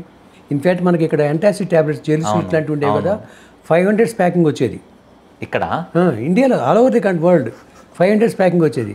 తర్వాత ఇవన్నీ ప్రాబ్లమ్స్, క్వాలిటీ కంట్రోల్ ప్రాబ్లమ్స్ చూసి they started putting in the bill. Okay. ఏది పడితే అది మనం ఏ రోగం వచ్చినా కానీ యాంటీబయాటిక్స్ వాళ్ళు ఇస్తారు, మనము వేసుకుంటాం యాంటీబయాటిక్స్. ఎంతవరకు కరెక్ట్ ఏంటి? యాంటీబయాటిక్స్ అనేది ప్రపంచం మొత్తం మీద ఇప్పుడు యాంటీబయాటిక్ రెసిస్టెన్స్ పెరిగిందని చెప్పి గోల పెడుతున్నారు. అవును. Rules are being tight and ఇంతకుముందు ఉన్నాయి రూల్స్, ఇప్పుడు they are being tight and. అంటే నేను చెప్పాను కదా మొదట్లోనే, కన్జ్యూమర్ అవేర్నెస్ రావాలి, వాళ్ళకి తెలియాలి ఇది మనం చేయకూడదు, మనం చేస్తే తప్పని చెప్పి. ఏం చేస్తారంటే ఇవాళ తగ్గింది కాబట్టి రేపు ఇంకోటి వేసుకుందామని అనుకుంటారు. అది డోసేజ్ కూడా చాలామంది ఫాలో అవ్వరు. తగ్గిపోయింది ఆపేస్తారు, కాదు ఆపకూడదు. ఈ 5 days 10 days డాక్టర్ చెప్పిన ప్రకారం ఆ ప్రిస్క్రిప్షన్ మెడిసిన్ యాంటీబయాటిక్ కంప్లీట్ చేయాలి, అప్పుడే బాడీలో వస్తుంది, లేకపోతే రెసిస్టెన్స్ పెరుగుతుంది. విషకన్య అని వచ్చే ఇది ఉండేది పూర్వకాలం మౌర్య చక్రవర్తుల కాలంలో. కొందరు లేడీస్ కట్టే వాళ్ళు అంత don't know it's true, small డోసెస్లో పాయిజన్ ఇచ్చేవాళ్ళట. ఓకే. అది ఎంత పెరిగిపోతుందంటే రెసిస్టెన్స్ వచ్చి ఆ అమ్మాయిని కొరికినా ముద్దు పెట్టుకుని అవతలాడు చచ్చిపోతాడు. అట్లా విషకన్య అని చెప్పొచ్చారు. అలాగే ఈ యాంటీబయాటిక్స్ కూడాను if you don't control your self లోపల బ్యాక్టీరియా అని కూడా రెసిస్టెన్స్ వస్తాయి. అది రెసిస్టెన్స్ రాకుండా ఉండాలంటే మనం కంట్రోల్ చేసుకోవాలి. ఓకే. సో ఇది చాలా డెలికేట్ సబ్జెక్టు. ఒక షాప్తో కాదు, మ్యానుఫ్యాక్చరరు, రీటైలరు, తర్వాత డాక్టర్స్, ముఖ్యంగా డాక్టర్స్ వాళ్ళ కంట్రోల్లో ఉండాలి ఇవి. ఎందుకంటే వాళ్ళు ప్రిస్క్రైబ్ చేయకపోతే ఇవి రావు కదా, వాళ్ళకి అలవాటు చేస్తారు. నేను వేసుకుని తగ్గింది కాబట్టి వేసుకుందాం అనుకుంటారు. అట్లా ఉండాలి. కన్జ్యూమర్స్ ముందు వాళ్ళు తెలుసుకోవాలి, ఇది మనం వేయకూడదు, వేస్తే ప్రాబ్లం వస్తుందని చెప్పి వాళ్ళు కొంచెం అవేర్నెస్ రావాలి. అంటే సార్ ఇప్పుడు కామన్ కోల్డ్ లేదా కాఫ్ దీనికి డాక్టర్ దగ్గరికి వెళ్ళకుండా డైరెక్ట్గా ఫార్మసీస్ దగ్గరికి వెళ్ళిపోయి నాకు ట్యాబ్లెట్స్ ఇవ్వండి నేను వేసేసుకుంటా అన్నప్పుడు వాళ్ళు యాంటీబయాటిక్స్ ఇస్తే వాళ్ళు ఇవ్వచ్చా అసలు యాంటీబయాటిక్స్ వితౌట్ ఎ ప్రిస్క్రిప్షన్? అదే చెప్పబోతున్నాను. యాంటీబయాటిక్స్ అనేది ప్రిస్క్రిప్షన్ లేకుండా అమ్మకూడదు. అమ్మితే షాప్ మీద కేసు పెట్టచ్చు. ఓ సింపుల్. అంటే there are certain drugs where you can sell without prescription. కామన్గా కాఫ్ అండ్ కోల్డ్ సిరప్స్ కొన్ని ఉంటాయి, అవి అమ్మచ్చు, ప్రిస్క్రిప్షన్ అవసరం లేదు. కానీ కొన్ని ప్రిస్క్రిప్షన్ కావాలి. అందుకని ఇక లేబుల్ మీద వేస్తాడు ప్రిస్క్రిప్షన్ రిక్వైర్డ్ అని చెప్పి దాని ప్రకారం చేయాలి. ఓకే సార్, ఇప్పుడు రీటైలర్స్కి మీరు ఒక లైసెన్స్ ఇస్తారు, లెట్సే April 2025లో ఇచ్చారు. How long will it last? ఈ పూర్వకాలం అయితే లైసెన్స్ 2 years 2 calendar years ఉండేది. ద రూల్ అమెండ్ అయింది. ఇప్పుడు now it is perpetual licence. As in perpetual అంటే బ్రతికున్నంతకాలం ఉంటుంది అది, దాని చావు లేదు. Provided you make an application for its continuity. Renewal అనకూడదు, కంటిన్యూటీకి దాని ఫీజు కట్టేసి ఫీజు చేయాలి, లేకపోతే పోతుంది. Perpetual licence. ఇంతకుముందు అయితే 2 calendar years ఉండేది. మొదట్లో అయితే బిగినింగ్లో అయితే మీరు డిసెంబర్ తీసుకున్నారు, December 1st తీసుకుంటే 31st 1 year అయిపోతుంది. అయ్యా, నెక్స్ట్ డిసెంబర్కి అప్లై చేయాలి. దాన్ని అమెండ్ చేసి 2 continuous years ఇచ్చారు. డిసెంబర్ ఇక్కడి నుంచి అక్కడ 2 years ఇచ్చారు. అది కూడా తీసేసి ఇప్పుడు they made it a perpetual license. అంటే license is valid once for all provided you make fees for continuation of the license. ఆ లైసెన్స్ ఫీజు కడితే వస్తుంది, లేకపోతే లేదు. So when the pharmacist asked for renewing the license, sorry renewal అనద్దు, continuity కోసం లైసెన్స్ని అడిగినప్పుడు మీరేమైనా చెక్స్ చేస్తారా? ముందు రొటీన్గా నువ్వు అప్లై చేయాలి. ఓకే, రొటీన్ ఇన్స్పెక్షన్ జరుగుతుంటాయి, కానీ ఎక్స్పైరీ అయ్యే ముందు అంటే ఆ టైం ముందు మీరు అప్లై చేస్తేనే మీకు వ్యాలిడిటీ ఉంటుంది, లేకపోతే ఉండదు. ఓకే, కాబట్టి దాన్ని పెనాల్టీ కట్టచ్చు, 6 months దాకా పెనాల్టీ కట్టి అప్లై చేయొచ్చు. Once you make a application along with the regular fee, it is deemed to have been valid unless it is cancelled. Okay. ఇప్పుడు ఇది కొంచెం సెన్సిటివ్ టాపిక్ సార్. ఇది కాంట్రాసెప్టివ్స్ గురించి వస్తే they are being sold over the counter, ఎంతవరకు it's correct? Mechanical contraceptives అయితే నిరోధ లాంటివి. Okay, దాని మీద రెస్ట్రిక్షన్స్ ఏమి లేవు. ఓకే, ఎవరైనా కొనుక్కొని ఎవరైనా వాడుకుంటారు. ఇటు వచ్చి ఓరల్ కాంట్రాసెప్టివ్స్కి వచ్చేస్తే కొన్నిటికి ఎగ్జంప్షన్ ఇచ్చారు. షెడ్యూల్ K అని ఒకటి ఉంటుంది డ్రగ్ రూల్స్లో, దాన్ని కొన్నిటికి ఎగ్జంప్షన్ ఇచ్చారు. ఏమి ఎగ్జంప్షన్ ఇచ్చారంటే you need not follow the rules అని ఇచ్చారు. కొన్నిటికైతే ప్రిస్క్రిప్షన్ లేకుండా అమ్మకుండా ఉండాలని, అది లేబుల్ మీద చూడాలి, అది చూసి వాడుకోవాలి. ఇది ఎవరు వాడతారంటే దోస్ పీపుల్ హూ ఆర్ కొంచెం బ్యాడ్ పీపుల్ వాడితే వాడుకుంటారు. అందుకని ఏంటి షాప్ వాళ్ళు చాలా జాగ్రత్త చూస్తారు. ఇప్పుడు ఈ ప్రెగ్నెన్సీ ఈ కిట్స్ కూడాను చాలా ఎక్కువగా జరుగుతోంది టెస్టింగ్, వాటి మీద ఎక్కువగా రేట్స్ జరుగుతున్నాయి. People are being caught many a time. Okay, అది there are side effects after you take the drug, but కన్జ్యూమర్స్కి అవేర్నెస్ లేదు. They simply take in order to, అంటే సొసైటీ ఎట్లా చూస్తుంది ఏంటి అనే దాంట్లో ఈ మధ్య సేల్ కూడా పెరిగిపోయింది contraceptives over the counter. Many pharmacies are selling it. Legal కాబట్టి అమ్మచ్చు అని రూల్ ఉన్నప్పుడు కస్టమర్ మీద రెస్పాన్సిబిలిటీ పడేది, లేదంటే ఫార్మసిస్ట్ మీద రెస్పాన్సిబిలిటీ? ఫార్మసిస్ట్కి ఏంటంటే రూల్ ప్రకారం అమ్మేడా లేదని చూస్తారు ఫార్మసిస్ట్ మీద. That's the simplest way. I have to ask for a prescription. I got a prescription. I dispense it as per law. My job is over. As a pharmacist, job is over. Consumer దాన్ని misuse చేసుకుంటే consumer is responsible.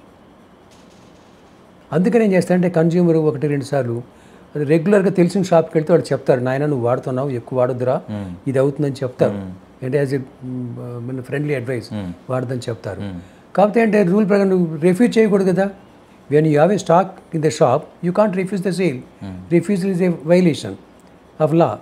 కాబట్టి అంటే conditions అన్నీ అంటే prescription కావాలి, తెచ్చాడు prescription, genuine prescription ఇచ్చినాక చచ్చినట్టు అమ్మాల్సింది. You can't do it. లేదా డబ్బులు ఇవ్వలేదు, నేను అమ్మను అంటాం, డబ్బులు ఇవ్వలేదు కాబట్టి డబ్బులు కూడా ఇస్తాడు, అప్పుడు మనం ఏం చేయలేము దానికి. అందుకంటే consumer awareness is more important when you're using contraceptives. Sir, contraceptive అన్నప్పుడు ఓవర్ ద కౌంటర్ అమ్మచ్చు అని కొన్ని ఉన్నాయని చెప్పారు. ఓవర్ ద కౌంటర్కి మనకు ప్రిస్క్రిప్షన్ ఎందుకు? అసలు అది చెప్తాను దాన్ని. ఓవర్ ది కౌంటర్ దేనికైతే ఎగ్జామ్స్ ఉందో దాన్ని నమ్ముకోవచ్చు. ఓకే, అవి లేని వాటికి prescription is mandatory. And sildenafil tablets, మరి అవి ఓల్డ్ ఏజ్ వాళ్ళకి ఎలా ఇవ్వాలి, ఎలా జాగ్రత్తలు తీసుకోవాలి, బీపీ సమస్యలు? ఒకప్పుడు సిల్డెనాఫిల్ టాబ్లెట్స్ చాలా ఎక్కువ ఉంది. I don't think now is a demand for that now. Okay, అది అందుకనే అది prescription item. Sildenafil is prescription, దాని ప్రిస్క్రిప్షన్ ప్రకారం లేకపోతే ఇవ్వకూడదు. నెక్స్ట్ సార్, టెంపరేచర్ కంట్రోల్లో ఇందాక మనం మాట్లాడినప్పుడు మ్యానుఫ్యాక్చరర్ నుంచి లెట్సే వ్యాక్సిన్ వస్తుంది, హోల్సేలర్కి వస్తుంది, రీటైలర్ కస్టమర్ ఎక్కడో చోట ఫెయిల్ అయింది, సరిగ్గా ఉంచుకోవట్లేదు, ఎలా ట్రేస్ అవుట్ చేస్తారు ఎవరు సరిగ్గా స్టోరేజ్ చేయలేదు అని? స్టోరేజ్ డ్రగ్స్ డిఫరెంట్ ఉన్నాయి. Cold storage, cool storage, room temperature అని. కోల్డ్ అంటే up to 8 degrees, 0 to 8, 8 to 10 మామూలు రూమ్ టెంపరేచర్, తర్వాత రూమ్ టెంపరేచర్ వచ్చేస్తాయి. ఎవరి కండిషన్లో ఎక్కడ ఇప్పుడు మ్యానుఫ్యాక్చర్ ఇండియన్ ఇమ్యునైజ్ కలిసి ఉన్నాడు, వాళ్ళు మ్యానుఫ్యాక్చర్ చేస్తే they send in insulated truck అక్కడికి వచ్చేస్తుంది. హోల్సేల్ దగ్గర వాకిన్ ఎయిర్ కూలర్స్ పెట్టుకుంటారు, టెంపరేచర్ కంట్రోల్స్కి పెట్టి దాని దగ్గర పెడతారు. దెన్ అక్కడి నుంచి డిస్ట్రిబ్యూషన్కి వచ్చేసరికి రీటైల్ షాపులకు వచ్చారు, they keep in a refrigerator. ఇది ప్రొసీజర్ నార్మల్గాను. ఎవరైనా ఎక్కువ స్టాక్ వచ్చి సపోజ్ 20 బాక్స్ వచ్చాయి, ఫ్రిడ్జ్ చిన్నది ఉంది, బయట పెట్టాడు అనుకో, రీటైల్ ఈజ్ రెస్పాన్సిబుల్. అందుకని నేను ముందు చెప్పాను, అది ప్లీజ్ కేసు ఎవరి మీద పెట్టకూడదంటే సబ్ స్టాండ్ వచ్చినా, నాట్ ఆఫ్ స్టాండ్ వచ్చినా, స్పూరీస్ వచ్చినా కూడాను ఎవరైనా ప్రూవ్ చేయగలిగితే that he has kept in the proper storage condition, it is one of the conditions, is accepted. Okay. ఇప్పుడు హోల్సేలర్ నుంచి రీటైలర్కి వచ్చినప్పుడు స్కూటీలోనే వచ్చాడు, ఐస్ ప్యాక్ వేసుకొని వస్తాడు. ఐస్ ప్యాక్ ఉంది కదా, మరి ఐస్ ప్యాక్ ఉంది కదా, చాలు కదా. Okay. So that is legal only, that is safe. Legal only, safe only. Okay. ఇంకోటి sir, who fixes the prices of these medicines? The national pharmaceutical pricing authority అని ఒక అథారిటీ ఉంది, సెంట్రల్ గవర్నమెంట్ వాళ్ళది, under department of pharmaceutics కింద దాని కింద ఉంది. They are the authorities to fix the prices. దానికి వాళ్ళు నామ్స్ కొన్ని ఉన్నాయి, ఆ నామ్స్ ప్రకారం తీసుకొని డిఫరెంట్ ప్రొసీజర్ చేస్తారు. అన్ని డ్రగ్స్కి ప్రైస్ కంట్రోల్ లేదు, కొన్నిటికి ఎసెన్షియల్ డ్రగ్స్కి మాత్రమే ఉంది. ఎసెన్షియల్ లిస్ట్ ఆఫ్ డ్రగ్స్ని గవర్నమెంట్ ఆఫ్ ఇండియా పబ్లిష్ చేస్తుంది, దాని ప్రకారం వాటన్నిటికి కూడా ప్రైసెస్ చేస్తారు. ఇవి కాకుండా దానిలో లేని వాటికి కూడా ప్రైస్ ఫిక్స్ చేస్తారు, provided there are some conditions. కొన్నిటికి ఫిక్స్ చేస్తారు, దానిపై నెక్స్ట్ ఇయర్కి వచ్చేసరికి 10% ఎక్కువ పెంచుకోకూడదు. అదే కంప్లీట్గా national pharmaceutical pricing authority, NPPA in short. ఇది గవర్నమెంట్ ఆఫ్ ఇండియాలో ఉంది, ministry of chemicals and petrochemicals, వాళ్ళు they fix the prices. Okay. So they only fix the ceiling price, దీన్ని మించి అమ్మద్దు. సీలింగ్ ప్రైస్ కదా, దాన్ని ఇప్పుడు ఒకప్పుడు లీడర్ ప్రైస్, ఇప్పుడు MRP సీలింగ్ ప్రైస్ పెట్టారు, సీలింగ్ ప్రైస్ పెట్టారు. ఓకే. దాన్ని మించి ఎవరు చేయకూడదు, ఓకే. చిన్న కంపెనీ కానీ పెద్ద కంపెనీ కానీ ఆ ఫార్ములేషన్స్ ఎవరు కూడా దాన్ని మించి అందకూడదు. ఒక కొత్త ఫార్ములేషన్ తయారు చేసినా కానీ NPPA దగ్గర కొత్త ఫార్ములేషన్ అయితే మళ్ళీ న్యూ డ్రగ్ కింద వస్తుంది, న్యూ డ్రగ్ డెఫినేషన్ ఇచ్చారు, దానిలో అక్కడ వాళ్ళ ప్రైస్ అప్రూవల్ తీసుకొని దాని ప్రైస్ ప్రింట్ చేయాలి. సో మీ ఎక్స్పీరియన్సెస్లో one of the most impactful experience మీరు ఇన్స్పెక్ట్ చేసినప్పుడు కానీ లేదా అలాంటిది ఏమైనా ఉంటే ఒక స్టోరీ షేర్ చేయండి sir. Something which impacted the society మీ విషయంలో and you learned a lot from that.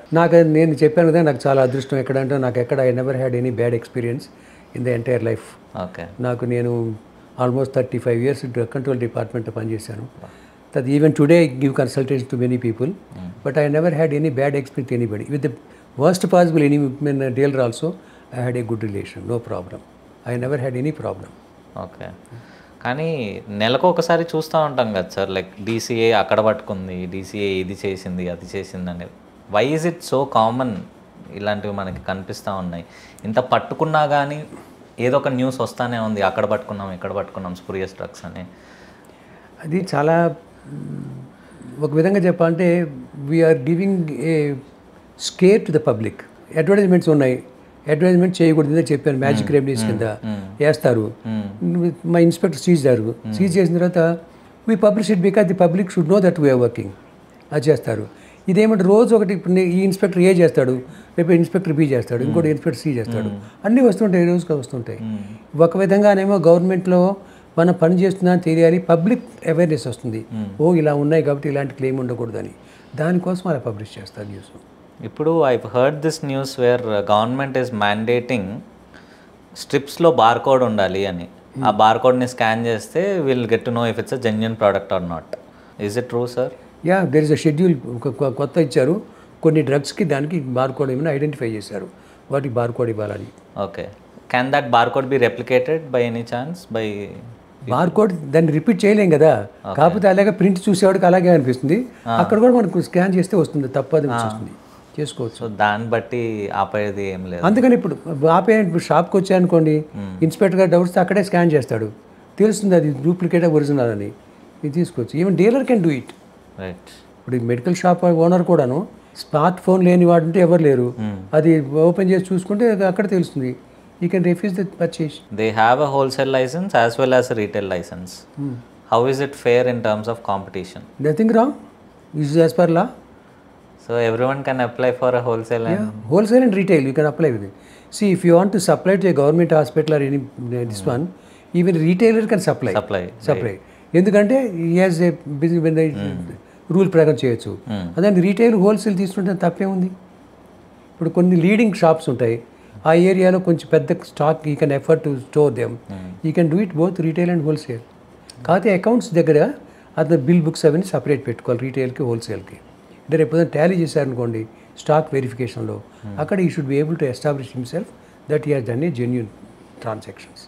Okay sir, ఇప్పుడు ప్రైస్ ఫిక్స్ చేసేది ఎన్పిపిఏ అని చెప్పారు. కంపెనీస్ ఎంత మార్జిన్ ఇవ్వాలి అనేది ఇట్స్ అప్ టు కంపెనీసా సార్, లేదా గవర్నమెంట్ క్యాన్ అక్కడ ఇంటర్ఫియర్? నాట్ లెస్ దాన్ ఉంటుంది. కంపెనీ వాళ్ళు ఎన్పిపి వాళ్ళు ఏం చేస్తారంటే the retailer should get not less than this percentage అని ఇస్తాడు, 16 15 ఉంటుంది. దాని మీద ఎక్కువ ఇస్తే ఎవరు కాదంటే నాట్ లెస్ దాన్ అంటాడు, అంతేగా నాట్ మోర్ దాన్ అనలేదు. ఓకే, అది అంటే ఇప్పుడు customers they are demanding a lot, వీళ్ళకి వచ్చేది అటు నుంచి తక్కువ. So is there any authority where ఈ ఇప్పుడు ఈ PCI pharmacy council of India వాళ్ళు కొన్ని రెగ్యులేషన్స్ చేశారు. ఆ రెగ్యులేషన్ రిజిస్టర్డ్ ఫార్మసిస్ట్ ఎవడు కూడాను ఇక్కడ ఇది రిబేట్ ఇస్తామని చెప్పి రాయకూడదని చెప్పి ఒక కండిషన్ పెట్టారు. They are trying to implement it. Okay, ఎవరైనా ఎక్కువ కమిటీ పట్టుకుంటారు కానీ తక్కువ కమిటీ పట్టుకోలేరు కదా. కాకపోతే జెన్యూన్ రీజన్ చూస్తారు.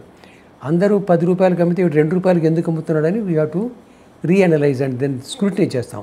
చేసి ఓకే దే సంథింగ్ రాంగ్ అని చెప్పి ఐడెంటిఫై చేయొచ్చు. Okay, so I'm a manufacturer in Chennai, I'm selling my medicines in AP. మీ దగ్గర లైసెన్స్ ఏమైనా తీసుకోవాలా నేను? మ్యానుఫ్యాక్చరింగ్ లైసెన్స్ 25, 28 రెండుతో ఉంటాయి కదా, దానిలో అంటే this license authorize him to sell by way of wholesale అని ఒక కండిషన్ ఉంటుంది. So you can sell from Madras Chennai to here, nothing wrong. You need not take a license here. ఇక్కడ ఎవరైతే కొంటున్నారో వాడికి లైసెన్స్ ఉండాలి. అది. ఓకే సార్, మీ ఎక్స్పీరియన్స్లో what was the level that you reached in DCA? I told you, I joined in 68 December as the drug inspector in state government of Mysore. I left that government in state government. It was a state government of Karnataka when I left them. I joined in 75 December in Andhra Pradesh, erstwhile state of Andhra Pradesh, and retired in 2003 as a director of the drug control. Okay. So that was in I reached I became an assistant director, then the deputy director, joint director, and director. So all these 4 states I have gone there. Okay. So 75 to 2003 I was in erstwhile state of AP. Prior to that I was in Karnataka. Okay. So combined APకి మీరే director of? Yeah, combined ఏపీకి 2003లో నేను retire అయ్యాను. అప్పటికి ఒకటే state మంది, 2 స్టేట్లు కాదు. అప్పుడు I was there. Okay, మీ పైన ఎవరు ఉంటారు సార్? నా పైన మొదట్లో మినిస్ట్రీ ఉండేది. తర్వాత we had an IPS officer in our department. Administrative హెడ్గా ఉండేవాడు IPS officer. Okay, we had 3 to 4 mister Thomas ME Thomas అని ఆయన. అంతకుముందు మన డ్రగ్ కంట్రోల్ డిపార్ట్మెంట్ ఈ ఎర్స్ట్వెల్ స్టార్ ఏపీలో, ఎర్లియర్ ఏపీలో మెడికల్ అండ్ హెల్త్ డిపార్ట్మెంట్ ఒక పార్ట్గా ఉండేది. తర్వాత ఎంవి థామస్ గారు వచ్చిన తర్వాత ఈ separated the department as a food and drug department. ఆ తర్వాత ఫుడ్స్ డిపార్ట్మెంట్ సపరేట్ అయిపోయింది, drugs control was continuing there. ఆ తర్వాత అట్లా అయిపోయింది. ఇప్పుడు మీరు like you are the top. I was the top that time. మీ సూపర్విజన్లో ఆంధ్రప్రదేశ్లో ఒక్క ఇన్సిడెంట్ అయినా కానీ the whole pressure will be on you. So అలాంటి ప్రెషర్ని how did you tackle? I never felt it my job as a pressure. I had a happiness. I was taking it in very good spirit. Okay. నాకెందుకు అసలు ఇప్పుడు pressure develop అవ్వలేదండి. Okay, ఎన్ని rides చేసినా, ఎన్ని invest చేసినా, కోర్టులకు వెళ్ళినా, హైకోర్టుకి వెళ్ళినా, డిఫెన్స్ వాళ్ళ వాళ్ళని డిఫెన్స్ కౌన్సిల్ని క్వశ్చన్స్ ఆన్సర్ చేస్తున్నా, ఐ నెవర్ హ్యాడ్ ఎనీ. ఒకటేమంటే మీరు జెన్యూన్గా చేస్తుంటే మీకు టెన్షన్ రాదండి. మీరు you did your job, report it, that's it. Okay sir, drugs and cosmetics act, drugs గురించి మాట్లాడుకున్నాం. కాస్మెటిక్స్, అసలు కాస్మెటిక్స్లో ఏం చేస్తారు సార్ DC? అసలు మొదట్లో మనకు డ్రగ్ యాక్ట్ వచ్చింది. మొట్ట మీకు చెప్పాను, drug act, drug cosmetics rules, drug వచ్చేది. తర్వాత ఏమంటే 1958లో all India health ministers programme conference ఒకటి జైపూర్లో జరిగింది. ఆ కాన్ఫరెన్స్లో ఏం చేశారంటే కాస్మెటిక్స్ వాడటం వల్ల స్కిన్ ఎరప్షన్స్ వస్తున్నాయి, తర్వాత కళ్ళకు దెబ్బలు అవుతున్నాయని చెప్పి కొన్ని కంప్లైంట్స్ వచ్చాయి. అప్పుడు ఏం చేశారంటే కాస్మెటిక్స్ కూడా కంట్రోల్ చేయాలి, దీన్ని ఎలా కంట్రోల్ చేయాలి అనుకున్నారు. అప్పుడు చాలా డిపార్ట్మెంట్స్, ఎక్సైజ్ డిపార్ట్మెంటు, రకరకాల డిపార్ట్మెంట్స్ అందరూ ముందుకు వచ్చారు. అప్పుడు ఏంటంటే all over the world drugs, cosmetics కలిసి ఉంటున్నాయి కాబట్టి ఇది కూడా ఇక్కడ చేద్దామని చెప్పి డ్రగ్స్ అండ్ కాస్మెటిక్స్ యాక్ట్ కింద మార్చారు దాన్ని. ఎందుకంటే కాస్మెటిక్స్ మ్యానుఫ్యాక్చర్ అంతా కూడాను డ్రగ్ టెక్నాలజీ, మ్యానుఫ్యాక్చర్ టెక్నాలజీ దానిలో వాడతారు. అందువల్ల ఇది బాగుంటుందని చెప్పి చేశారు. So cosmetics were introduce in 58 decision was taken. 62లో యాక్ట్ అమెండ్ చేశారు. తర్వాత రూల్స్ కూడా చేశారు. ఇప్పుడు లేటెస్ట్గా మనకు 2020లో కాస్మెటిక్ రూల్స్ కూడా సపరేట్ చేశారు. బట్ ఆంధ్రప్రదేశ్లో నేను మ్యానుఫ్యాక్చర్ చేయాలంటే మీరు లైసెన్స్ ఇచ్చేవాళ్ళు as a drug control authority. వేరే స్టేట్లో నేను చేస్తే that is not under your supervision. ఇంకా ఆ మ్యానుఫ్యాక్చరింగ్ మనకు యాక్టివిటీ మన దగ్గర లేదు. మన దగ్గర మ్యానుఫ్యాక్చరింగ్ యాక్టివిటీ ఆ కంపెనీని చూస్తాయి, ఇన్స్పెక్షన్కి వెళ్తారు. అక్కడ మ్యానుఫ్యాక్చర్ చేసి ఈ స్టేట్లో అమ్మితే ఆ స్టాక్ మీద మన వాళ్ళకి పవర్ ఉంటుంది. They can take the sample, analyze it, everything done. Okay.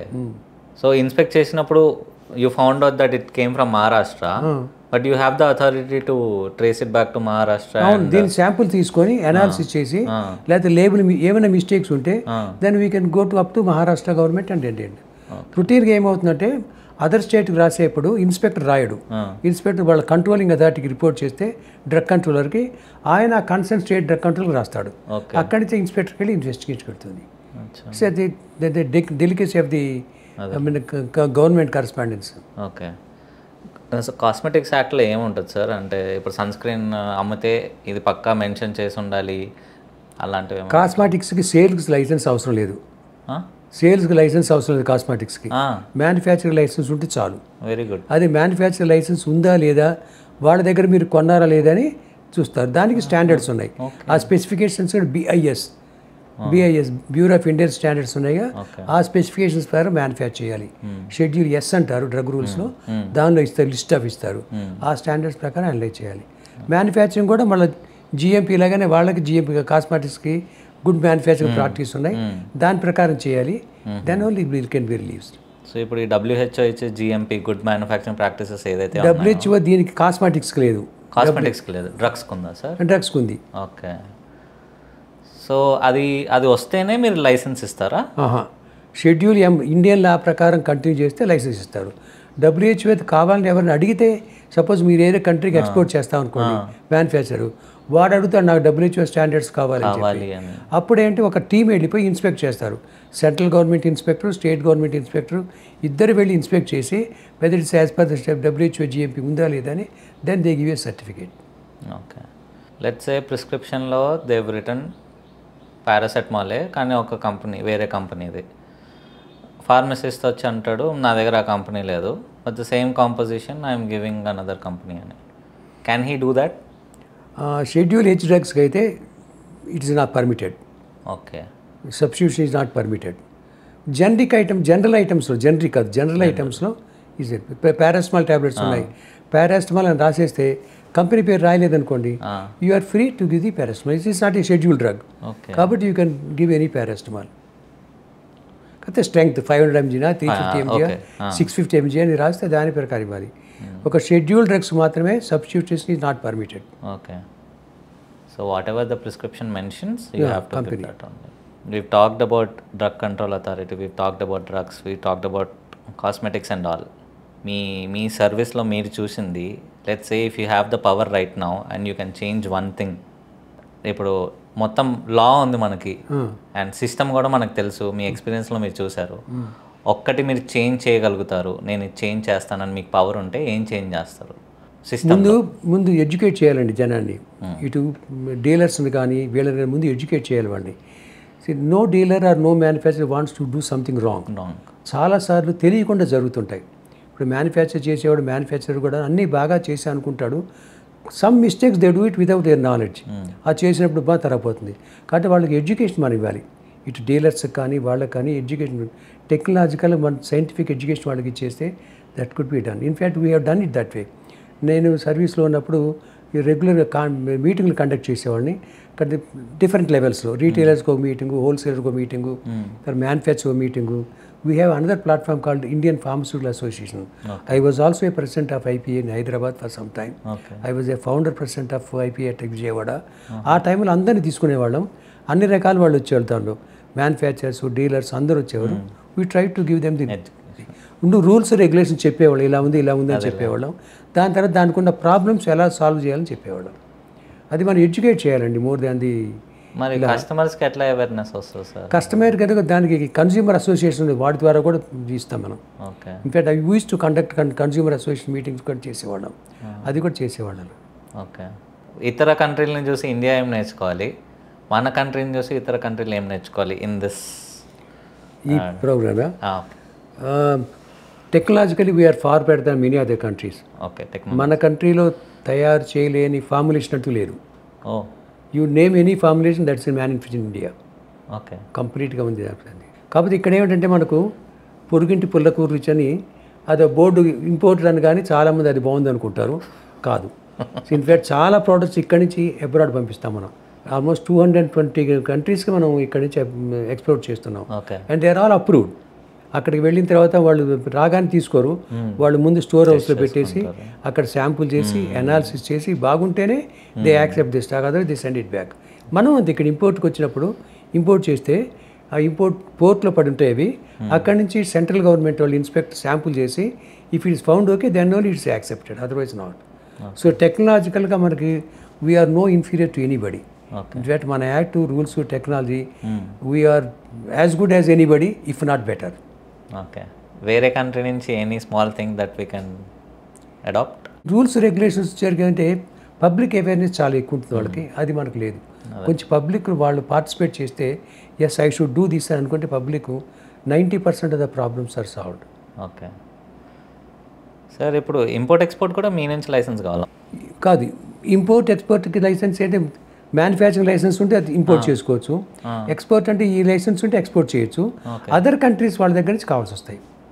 ఇప్పుడు మీకు ఎక్స్పోర్ట్ చేయాలనుకోండి, ఎక్స్పోర్ట్ చేయాలనుకుంటే ఇక్కడ మ్యానుఫ్యాక్చర్ చేసి ఆ అదర్ కంట్రీ స్టాండర్డ్స్ మీరు ఫాలో అవ్వాలి. సపోజ్ మీరు అమెరికా చేస్తున్నారు అనుకో, పారాసిటమాల్ ఐపీఎన్ రాసి ఇండియాకి రాస్తాం, పారాసిటమాల్ యూఎస్పీఎన్ వాళ్ళకి రాయాలి. అది ఫార్మకోపియా స్టాండర్డ్స్ వాళ్ళకి యూఎస్పీఎన్ రాయాలి. ఓకే. ఇక్కడ మ్యానుఫ్యాక్చర్ ఏం చేయాలంటే ఐపీకి మన పర్మిషన్ ఇస్తాం లోకల్ మార్కెట్కి, యూఎస్పీ కావాలంటే అక్కడ మళ్ళీ పర్మిషన్ తీసుకోవాలి. పారాసిటమాల్ యూఎస్పీ చేస్తాం సార్ అని చెప్పి పర్మిషన్ తీసుకోవాలి. ఇక్కడ లోకల్ లైసెన్సింగ్ అథారిటీ అది తీసుకుని వాళ్ళు ఎక్స్పోర్ట్ చేయొచ్చు. నార్మల్గా ఎక్స్పోర్ట్స్ ఎలా చేస్తారు సార్? స్ట్రిప్ రూపంలో వేస్తారా, లేదంటే నేను పారాసెటమాల్ మొత్తం మెడిసిన్ అది వాళ్ళకి డిపెండ్స్ ఆన్ ది పర్చేజర్, ఎలాగైనా వాళ్ళు ఎట్లా కావాలంటే తీసుకుంటారు. ఓకే. ఇప్పుడు ఫర్ ఎగ్జాంపుల్ ఒక పారాసెటమాల్ తీసుకున్నామంటే how does a tablet it's formed, how is it formed? Tablet form అయ్యేందుకు యాక్టివ్ ఇంగ్రీడియంట్ ఉండాలి, పారాసిటమాల్ ఉండాలి. దాంతోపాటు ఎక్సిపియంట్స్ అంటాం దాన్ని, అది ట్యాబ్లెట్ పని చేయాలంటే అతుక్కోవాలి, దానికి కొన్ని ఇంగ్రీడియంట్స్ కావాలి. ఆ ఎక్సిపియంట్స్ దాన్ని కలిపి చేస్తారనమాట. అవి చేసి ముందు పౌడర్లన్నీ కలుపుతారు, ముందు పౌడర్ చేస్తారు, కలిపేసి దాన్ని గ్రాన్యూల్స్ కింద మారుస్తారు. అంటే చిన్న చిన్న నూకల కింద వెట్ గ్రాన్యులేషన్ అంటాం దాన్ని. కొంచెం వాటర్ కలిపేసి ఏ కావాల్సిన అడుగుళ్ళు సొల్యూషన్స్ ఉంటాయి అవి కలిపేసి దాన్ని గ్రాన్యుల్స్ చేస్తారు. That's called wet granulation. Then it is sent for the punching, tablets punch చేస్తారు. ఆ పంచ్ చేసేటప్పుడు దాని వెయిట్ వేరియేషను, డిజింటిగ్రేషన్ టైము, తర్వాత హార్డ్నెస్ టైము, ఇవన్నీ చూసి కంటిన్యూ చేస్తారు. Okay. I have this hypothetical situation. Let's say నాకు పారాసెటమాల్ కావాలి, ఐ వాస్ట్ 2 tablets, ఫార్మసిస్ట్ నాకు 2 tablets ఇచ్చాడు, దాని మీద ఎక్స్పైరీ డేట్ లేదు వెనకాల, నేను ఆల్రెడీ ఎక్స్పైర్డ్ అయిపోయిన ప్రోడక్ట్ నేను వేసుకున్నాను. Whose mistake is this? 2 tablets తీసుకోవడం ఒక పెద్ద ఇది తప్పని నేను చెప్పను. ఆ ఫార్మసిస్ట్ అమ్మేవాడు నీకు బిల్ ఇస్తాడు కదా, ఆ బిల్లో బ్యాచ్ నెంబర్ రాయాలి, రాస్తే ఎక్స్పైరీ ఉంది తెలుస్తుంది మనకు, అది తెలుస్తుంది. కస్టమర్కి ఎలా తెలుస్తుంది సార్? నాకు ఎలా తెలుస్తుంది? మీకు బిల్ మీద ఉంటుంది, రేపు పొద్దున ఎక్స్పైరీ అయింది అనుకోండి, ఆ బ్యాచ్ నెంబర్ మీకు తెలుస్తుంది కదా, ఆ బ్యాచ్ నెంబర్తో టాలీ చేయొచ్చు. నార్మల్గా ఏమవుతుందంటే ఎక్స్పైరీ అమ్మే అవసరం లేదు డీలర్కి. అవును, మిస్టేక్లను పొరపాటు పడి ఉండదు, ఎందుకంటే because he gets reimbursement from the manufacturer, exactly sends it back. అందులో మీ ఎక్స్పైరీ ముందు ఒక 4 రోజులే ముందు పక్కన పెడతారు. అవును, అవే నెత్తని తీసుకోవడం పక్కన పెడతారు. వాళ్ళకి ఆ డిస్ట్రిబ్యూటర్ ఎవరు వచ్చినప్పుడు ఇదేంటి తీసుకెళ్ళిపోతే వాళ్ళు ఇచ్చేస్తారు. అది ఉండదు. అంటే మరి మీరు అన్నట్లు ఇవాళ రాత్రి అయిపోయేదానికి పొద్దున్నే వేసుకుంటే ఏమవుతుందంటే ఏమవుతుంది, ఏం కాదు. కాకపోతే దానికి ఏంటంటే ఒక టైం లిమిట్ ఉంటుంది కాబట్టి ఆ టైం ప్రికాషన్ తీసుకోవాలి. కాబట్టి 31st May అంటే 31st May take it as a dead line, అంతే. 1st June వాడొచ్చా వాడకూడదా అంటే అది. So as a customer it is my responsibility also to take a bill, correct, to have the batch number and the expiry date ready for my knowledge. In fact మీకు expiry మీద వచ్చి చెప్తాను. ఒంగోలులో DMHO ఒకసారి ఒక లెటర్ రాస్తారు మాకు, మా దగ్గర ఇది స్టాక్ ఉన్నాయి, please analyse them and find out it is up to the mark or not అని. ఆయన ప్రైవేట్ ల్యాబ్ పంపిస్తే వాళ్ళు అప్ టు ద మార్క్ అని ఇచ్చారట. మాకు అడిగారు we want to make use, please permits అని చెప్పి. The law does not permit you to use an expiry drug, please follow the law. This is the sentence I given you, okay. Law doesn't permit you. ఇప్పుడు తీసుకుంటే ఇవాళ action రావాలేదు కదా, 10 రోజుల తర్వాత వాడికి reaction రావచ్చు. We don't know what is going to happen. అంత ఒక నామ్స్ పెట్టుకున్నాం మనం, ఇది అంటే ఇంతవరకే ఉండాలి, ఇంతకంటే ఉండకూడదు కదా. So don't do is. ఆయన బాధ ఏంటంటే ఇంత స్టాక్ కదా, ఇంత ఎందుకు ఎక్స్పైర్ చేసామని చెప్పి అడుగుతారని ఆయన బాధ. చేసే మాట we said no, we can't permit you. Okay. ఇప్పుడు నార్మల్ ఇన్స్పెక్షన్ మీకు వెళ్ళినప్పుడు శాంపుల్స్ తీసుకుంటారు కదా, do you have a deadline or SLA period? ఇప్పుడు శాంపుల్ కలెక్ట్ చేసిన టైం నుంచి ఈ లోపు నాకు కేస్ రిపోర్ట్ ఏంటో కావాలి అన్నట్టు మీకు మీ ఇంటర్నల్గా ఏమైనా ఉంటాయా? అలా కాదు, మనం ఎనాలిసిస్ పంపించేందుకు సెక్షన్ 23లో ప్రొసీజర్ అని ఇస్తాడు, ఎట్లా చేయాలి అని చెప్పి. నేను ఒక షాప్ దగ్గరికి వెళ్తే మ్యానుఫ్యాక్చరింగ్ యూనిట్ అనుకో, లేదా అదర్ దాన్ మ్యానుఫ్యాక్చరింగ్కి వెళ్తే 3 పోర్షన్స్ తీసుకుంటాను. షాప్ దగ్గరికి వస్తే 4 పోర్షన్స్ తీసుకుంటాను. పోర్షన్ అంటే ఎంత సార్? ట్యాబ్లెట్స్ అనుకో 4 బాక్సులు, 450 కావచ్చు, 400 కావచ్చు, అది తీసుకుంటాం. 4 తీసుకుంటే అన్నిటికీ ఎఫెక్టివ్గా సీల్ వేస్తాం. అంటే ఎవడు దాన్ని ట్యాంపర్ చేయకుండా ఎఫెక్టివ్గా సీల్ చేస్తాం. సీల్ చేసి షాప్ వాళ్ళకి ఒకటి ఇచ్చేస్తాం, వాళ్ళ కౌంటర్ శాంపుల్ కింద. దాని ఇంటిమేషన్ ఇన్ ఫామ్ నెంబర్ 17 అని ఇస్తారు. ఆ 17తో పాటు ఒక ప్యాకెట్ ఇచ్చేస్తారు. నా దగ్గర ఇంకా 3 ఉన్నాయి కదా, 4 అయితే ఒకటి పోయింది, షాప్లో అయితే 3 ఉన్నాయి. ఈ 3లో ఒకటి నేను ల్యాబొరేటరీకి పంపించేస్తాను. ల్యాబొరేటరీ అయినా ఎప్పుడు పంపించాలంటే the earliest possible, as soon as possible. Send it 4th with అని ఉంటుంది లాలో. Send the sample to the laboratory 4th with అంటారు. 4th విత్ అంటే ఇది తీసుకున్నట్లు ఏమని కాదు, without any delay. Suppose I take a sample అనే Saturday, Sunday is a holiday, I can't expect the lab to work, so Monday morning I give it to them. So 4th with అంటే without any delay పంపించేస్తాం. ఇంకా 2 ఉన్నాయి నా దగ్గర. ఈ రెండిట్లో ఏం చేస్తానంటే, షాప్ ఫెయిల్ అయిపోయింది అనుకో, షాప్ వాడికి నోటీస్ ఇస్తాను, నువ్వు ఎక్కడ కొన్నావు, నీకు ఎవరు ఇచ్చారని చెప్పి. అండర్ సెక్షన్ 18A కింద ఇస్తాను నోటీసు. తను చెప్తాడు, సార్ ఇదిగో నేను కొన్నాను అని బిల్లు కాపీ నాకు ఇస్తారు. ఆ బిల్లు కాపీ ఎవరి దగ్గర తను కొన్నాడో అతనికి ఇంకొక పోర్షన్ పంపిస్తాను నేను. So it's not in manufacture, wholesaler కాదు, హోల్సేలర్ పంపిస్తాను. ఇంకా ఒక పోర్షన్ నా దగ్గర ఉంది, ఇది కోర్టులో సబ్మిట్ చేస్తాను.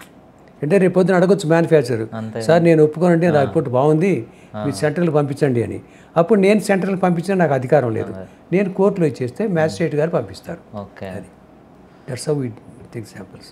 సార్ మీకు హాలిడేస్ అనేవి ఉంటాయా, లేదంటే మీరు ఆఫ్ డ్యూటీ కూడా మీరు వెళ్ళి ఇన్స్పెక్ట్ చేసుకోవచ్చు? ఎప్పుడేం చేయొచ్చండి. Public servants they are 24 hours on the duty. Okay, మీకు అట్లా ఏం లేదనమాట? లేదు, నార్మల్ హాలిడేస్ అన్నీ ఫాలో అవుతూ ఉంటాం. కాకపోతే drug inspector is recognize as a public servant within the meaning of section 21 of the Indian penal code. మా టైంలోను అది. కాబట్టి వాడు పబ్లిక్ సర్వెంట్ అంటే 24 hours is on duty. Any time is expect you can compare. In fact I give an example to you. 76, 77 I was watching a movie in Sudarshan theatre, Chikkadpally. నేను మా ఫ్యామిలీతో వెళ్ళాము. I saw a screen Hanumantharao drug inspector report immediately.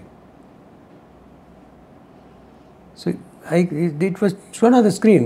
Then I went into the inside, I asked it, said, sir, me office నుంచి phone వచ్చిందంటే sir ఇట్లా పెట్టమన్నారండి అన్నారు. Then I went to the office. So there was information that some spurious drug is moving. So from by truck and all. So immediately I went there and seized and put him in the jail. చేస్తే ఇట్లాంటివి జరుగుతుంటాయి. ఇప్పుడు pharmacies అంటే మీరు inspect చేస్తారు, as a customer వెళ్తారు, wholesalers maybe వెళ్తారేమో representatives లాగా. Manufacturing లోపు వెళ్ళాలి అంటే మీ దగ్గర ఏమైనా డాక్యుమెంటేషన్ కావాలా? మా దగ్గర ఐడి కార్డు ఉంటుంది, ఐడెంటిఫికేషన్ ఐడి కార్డు ఉంటుంది. నోబడీ విల్ క్వశ్చన్ అస్. అంతే, తీస్తే ఐడి కార్డు చూపిస్తే లోపల హోల్సేలర్కైనా, రీటైలర్కైనా, మ్యానుఫ్యాక్చరింగ్ యూనిట్కైనా విల్ గో దేర్. కాకపోతే కొన్ని యూనిట్లు ఏం చేస్తారంటే మ్యానుఫ్యాక్చరింగ్ యూనిట్ వాళ్ళ గేట్లు రాసుకుంటారు. ఎవరైనా వస్తే సార్ మీరు ఎవరో ఎంటర్ చేయండి అంటారు. మేము ఎంటర్ చేసి వెళ్తాం. మేము ఇట్స్ దేర్ నామ్, we should not deviate from the procedure. వాడు రాక drug inspector so and so for inspection of so and so అని వెళ్తాం. అంతే sir. Any last words that you want to give to the public? Public is more responsible for their own health. అంతే. ఏదో గవర్నమెంటే చేయాలని అనుకోకుండా మన role కూడా మనం ప్లే చేస్తే బాగానే ఉంటుంది. I'm also a consumer compare to the other things. I'm an officer but basically I'm a consumer. If I'm not a consumer for drugs, I may be consumer for something else. So నా responsibility నేను చేసుకుంటే it will be definitely you will be helping the government. గవర్నమెంటే చేయాలని మనం అనుకోవద్దు. ఇంట్లో 10 మంది ఉంటే 10 మంది చేయాలి. నాన్న చేస్తాడే అని అందరు కూర్చుంటే ఎట్లా, అమ్మ ఉంటుంది కూర్చుంటే ఎలాగ అందరం చేయాలి, అందరికి బెనిఫిట్ కావాలి. All right, sir. So I thank you for giving me an opportunity to spend some time with you. So I don't know whether I will be able to. I The was pleasure is convinced ours, to sir. Thank you so much for Thank you giving so your much. time. We are happy. Anything I can do, I'll be more happy. Sure, sir. Thank you so much.